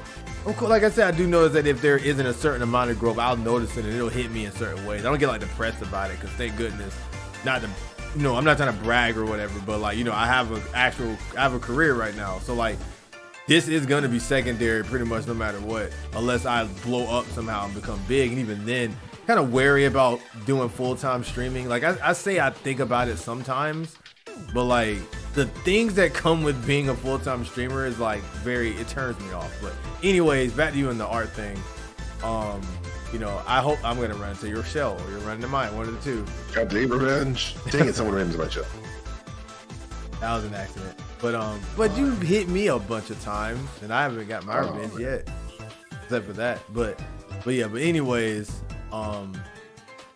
is drawing fun for you right now? Because it's interesting. I remember most of the times I've talked to you recently about art, you've been kind of like, I guess, not in a rut, but you've been like kind of unenthusiastic about it, I guess. Yeah, like I've been wanting to get back for a while, but I think like, you know, I think I like once again hit like true blue burnout again. But what's the best way to explain that? Yeah, like art hasn't really been fun. I don't think art has never really been fun to me. I would honestly say, like, really, in the way of making it hasn't been fun. I always enjoyed seeing results, and even if those results aren't great, I enjoy, you know, seeing like the progress and completion of it. I know like some of the revelations feel really good. It's like, man, I don't like, because I draw a lot of anthropomorphic characters. So like one of the biggest challenges I had was like trying to figure, all right, how do I add depth to these characters' faces? Like, you know, dogs clearly have long muzzles. How do I present this long muzzle? And like one of the days I just like broke the code and I was like, I felt like a genius. But I guess like maybe the learning process was what made it like a lot more engaging in the very, very beginning. Because like, yeah, as you're trying to learn new things, as you're seeing like you doing stuff you never thought you could before, which was ultimately draw and see yourself improve. There's like a lot of magic to it. It's like, man, all I knew how to draw was like this weird blob at first, and these characters only facing one way, and I could draw this character doing like a triple sow cow handstand in like heavy armor with all these special effects and stuff. Right. Yeah. But once you kind of hit that plateau of skill, there's not really anything necessarily wrong with it. But like, I think part of the thing too was that, especially when I was trying to work on commissions, I was realizing how much time I was sinking into the work while the money didn't really pan out if I did like dollars per hour. And that in turn also allowed me to like try to figure out some shortcuts and stuff, which was also really cool. But I don't know, even as of late, I guess it's just like sometimes a question of content, because when you're doing commissions, you're doing what the other person wants. And you know, whatever the content is, NSFW, safe for work. I have no real moral opinion about that if that's what you're into. But I think as of late, I did like have to start asking myself, it's like, wait, am I contributing to a certain trend by drawing this stuff for people that like winds up bringing other people in, and that could have mixed effects and stuff too. Like, I would say like compared to as we are adults in this room, that like you know, NSFW content I think is more acceptable than it's ever been. I feel like talking about this day and age. Yeah, this day and age. Oh yeah, absolutely. People brag about all the porn and everything they have stored away on their computer right before you be banished to oblivion. You dare mention or uttered that you listened to or looked at anything terrible. Oxus. You ran into the back of me. Oh man, again, I'm the victim here. Again. But I want to say before I forget though, because I know you asked me a question. I don't want to disregard that. But I was gonna say that cause you hit on something, I think pretty red big. shell. I had a green shell, but I was gonna say that so at the beginning of art, me and you got into it. It was a fun adventure because, like you said, it was a challenge. You know, we saw people like Bleed Man and all these other people with their art fame and their art styles, how awesome it looked. We wanted not necessarily to get that piece of the pie per se, but you know, we wanted to get good essentially like they did. And that's something that, wow, there was a mushroom place right there when I landed. But I was gonna say, lucky. But yeah, I was gonna say that they maybe now, because you know, for me, right, because I took a really long break from drawing, coming back to it, I've been having so much fun, mostly because I've been challenging the hell out of myself. Like, I didn't come back and immediately go back to my anthro art. I came back and just started learning different styles of art that I never used to do before, like abstract art and drawing like actual human bodies and learning like how to draw like you know, but some of these things you probably already know how to do or you have a good concept of, so I doubt this would be like something challenging you could try to learn to do and stuff. But that Baby Mario got kind of bodied. But I was gonna say that well, that was Baby Luigi. But yeah, I was gonna say that he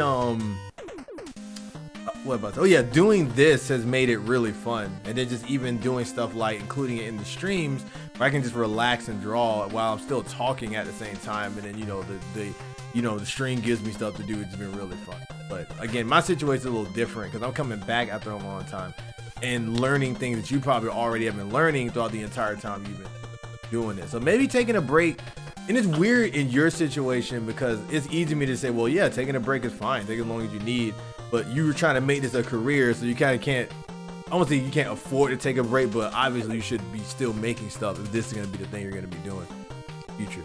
You know what I'm saying? So, yeah. So, yeah, it's definitely that kind of rough issue. But I know part of it is like, you know, just like riding the bike or anything else or working out again, you have to like kind of get back into it. And like once you get the momentum going, then you're just like all the way in.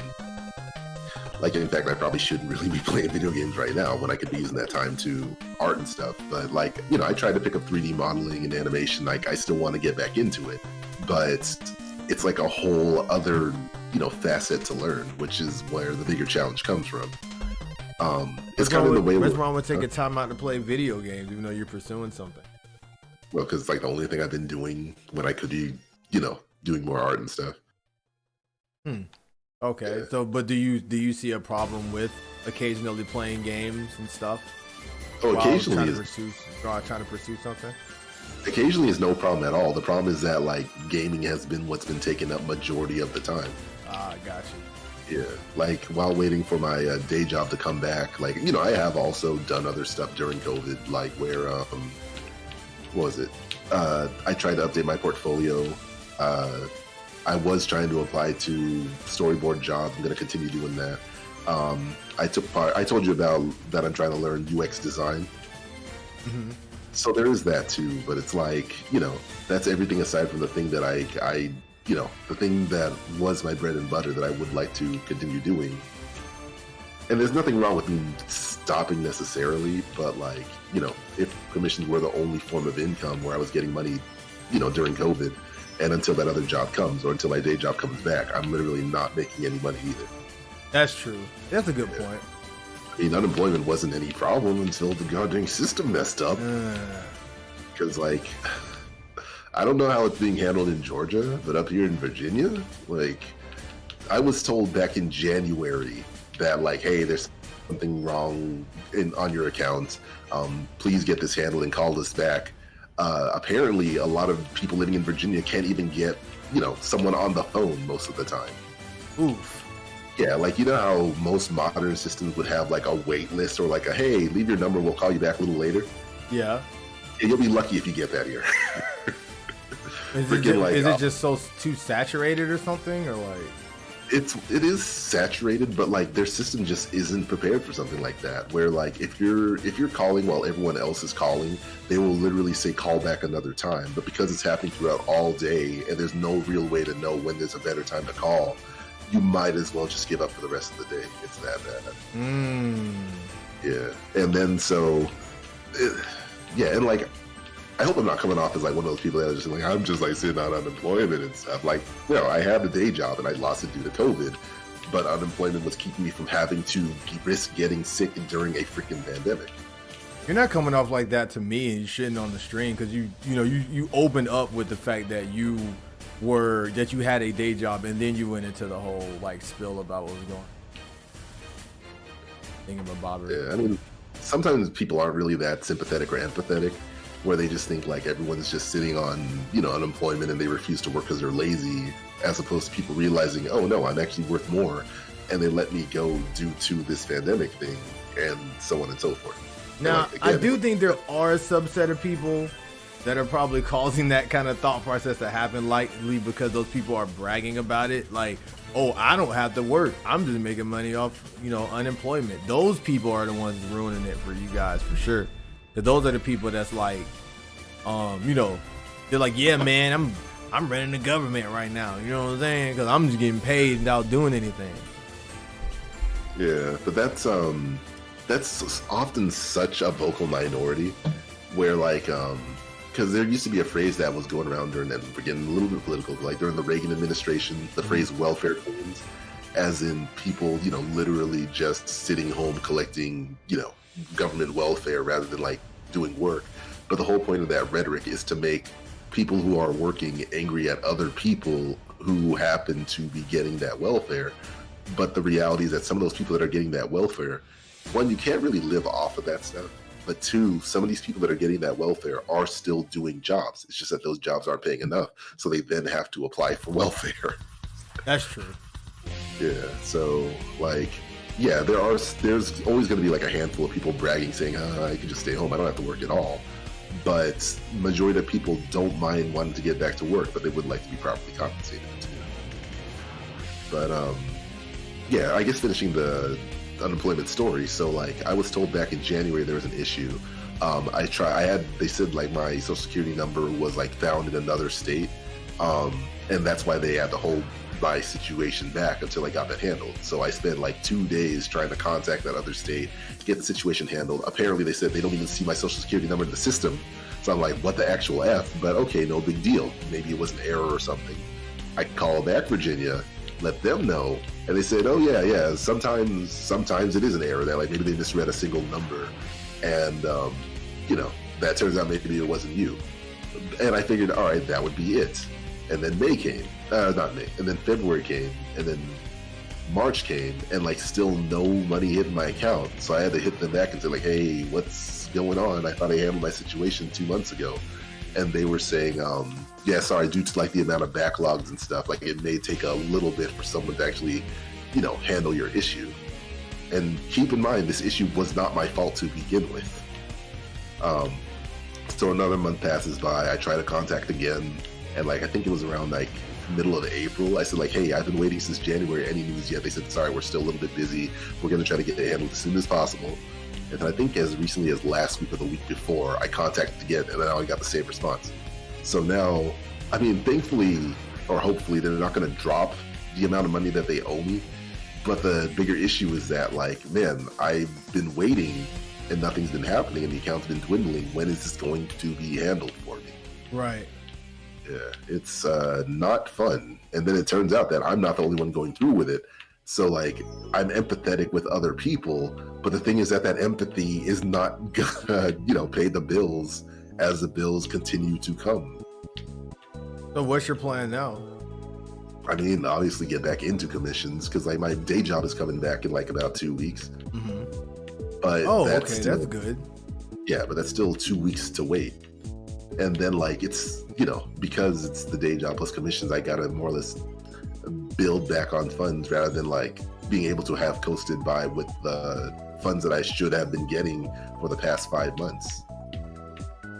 The only silver lining to it is that like it's gonna be, or hopefully, that's why I keep saying hopefully, because who knows what they're gonna say, is that it'll be one big lump sum by the time it comes in. Mm-hmm. But it's still a huge inconvenience. Like I'm fortunate or lucky that like I'm, in a decent position with family, and that I don't have a family of my own as far as kids and a wife to feed.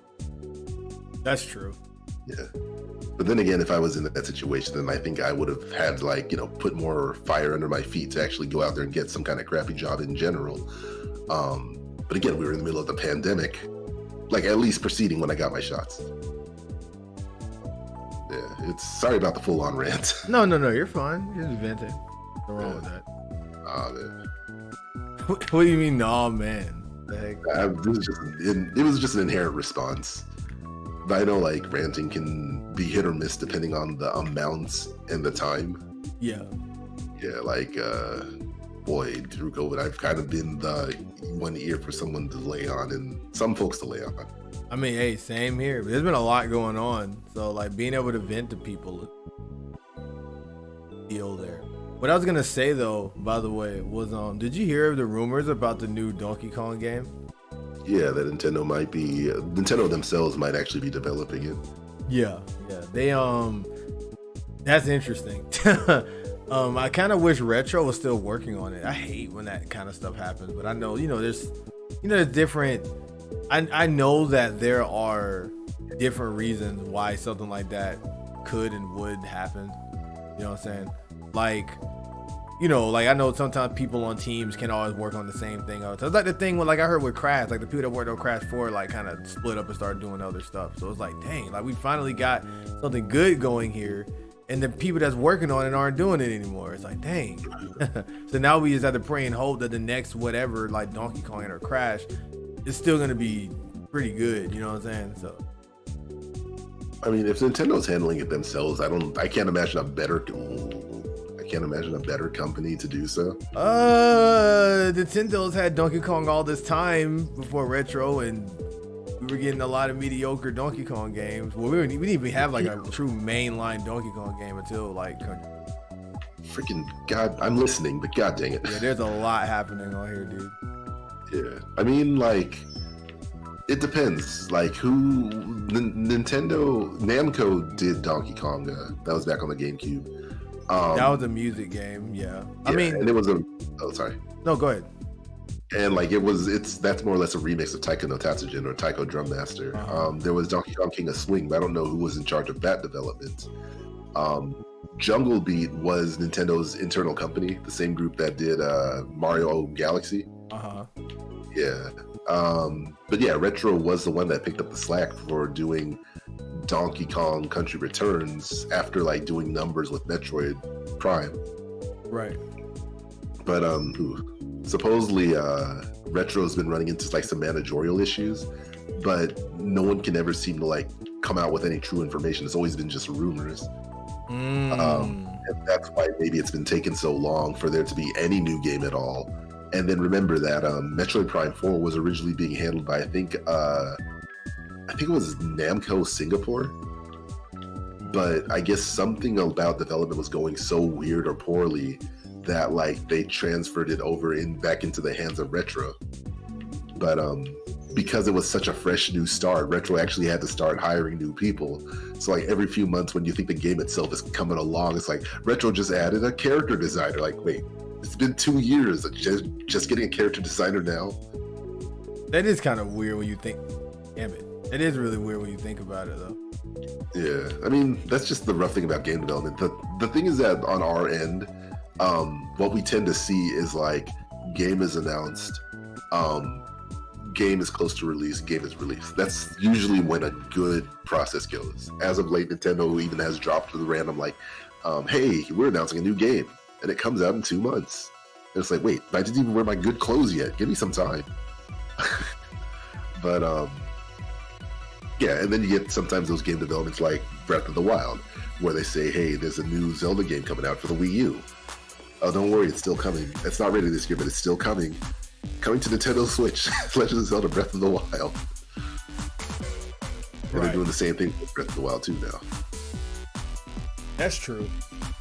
That is true, because we've been waiting on a lot of these like hit games for a while that I thought we'd be getting like way sooner than now. Also, I'm gonna do like 3 more races and I'm probably down. I'm off. That's fine. I should be good. Yeah, I should be getting off soon anyway. But I mean, Bayonetta's another example. Like that was announced, I want to say 2017 Video Game Awards, and like someone's actually running an account and saying it's been X days since Bayonetta 3 was announced. Oh yeah, I forgot that was a thing too. Didn't it get announced same time Prime 4 got announced, I think, or was it before? Prime 4 was during the summer of the E3 2017, while I think Bayonetta 3 was fall, or whatever the Video Game Awards was, fall, winter of 2017. Okay. That makes sense. Yeah. Shin Megami Tensei 5. They say it's coming, but there's been no real news as of late, I think. Oh, and then there was like Shin Megami Tensei Cross Fire Emblem, which then became, what was its official name? Like, Shin Megami Tensei, no. It's something #FE, but I forget what its full name is. I heard like nobody talking about that game. I got it, oddly enough, thanks to my credit card points, I actually got it for free from a service. Never started it on the Wii U, and then rebought the game on Switch, and also never started it. Was it like good in terms of like what most people thought or whatever? It wasn't what people wanted, but apparently if you're into it, you'll have a good time. Oh, yeah. Because a lot of people were hyped for that game when they announced it, but because goddamn, I blame myself. Shit. All right, now I blame you. Like at first I was gonna be humble, but then there you go. That's the response I was looking for. But yeah, when they first announced it as Shin Megami Tensei Cross Fire Emblem, people thought it would just be a simple crossover game. Instead, it wound up being more about like something random with like it was an RPG, which is what Shin Megami Tensei kind of is, but like it didn't have as much Fire Emblem as people expected. And the characters were kind of not like Fire Emblem characters, but like summons, but not. It's weird. That sounds very strange. It was about idols and like that industry, and again, it was just it wasn't what people were expecting, and I think that's what probably led to more disappointment than anything else. More disappointment, more upsetness.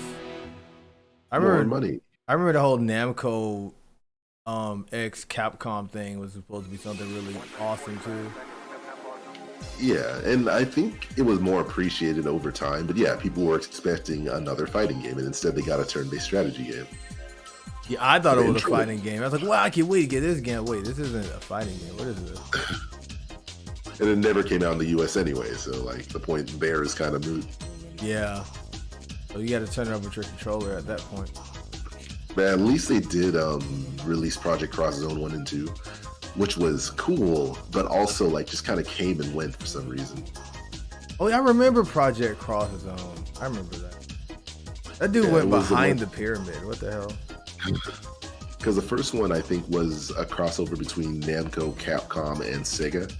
And then Project Cross Zone 2 included Lucina and I think Crom. So technically, oh yeah, it did. I remember that. I remember that. Yeah, so technically a four company crossover, but I would barely count the fourth one because it's just 2 characters, last I recall. Right. And surprisingly, no cartoon or anthropomorphic characters. They were all humans or human-like. So even though even though Sonic should have been a given, he didn't show up. Even though Klonoa should have been a given, he didn't show up. Pac-Man didn't even show up, as far as I can remember. Yeah, even when they don't include. Wow, everybody did. I might do one more then. That's fine. I'm getting kind of hungry. I'll make some veggie patties. God dang, vegans, New York City. New Klonoa wins. Here in Texas, we eat goddamn tilapia. That man-made fish.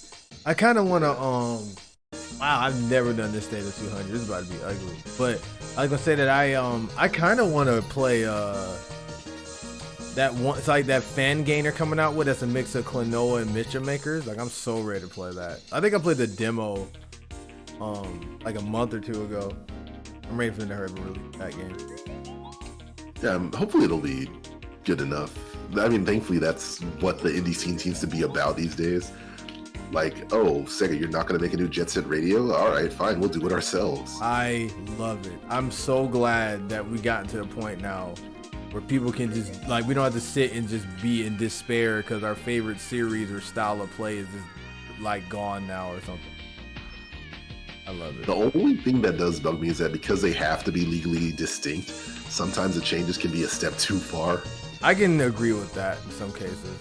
Where it can be almost kind of like gimmicky or just weird and outlandish or whatever. Yeah, like full respect to Planet Freedom, but I just want my Sonic game. Freedom Planet? And I'll still enjoy Planet Freedom, but I just want my Sonic game. Freedom Planet? Did I say? Oh yeah. Sorry, I said it the wrong way around, didn't I? But yeah, the Planet Freedom has made me think of like the Sonic Saturn or whatever. Yeah.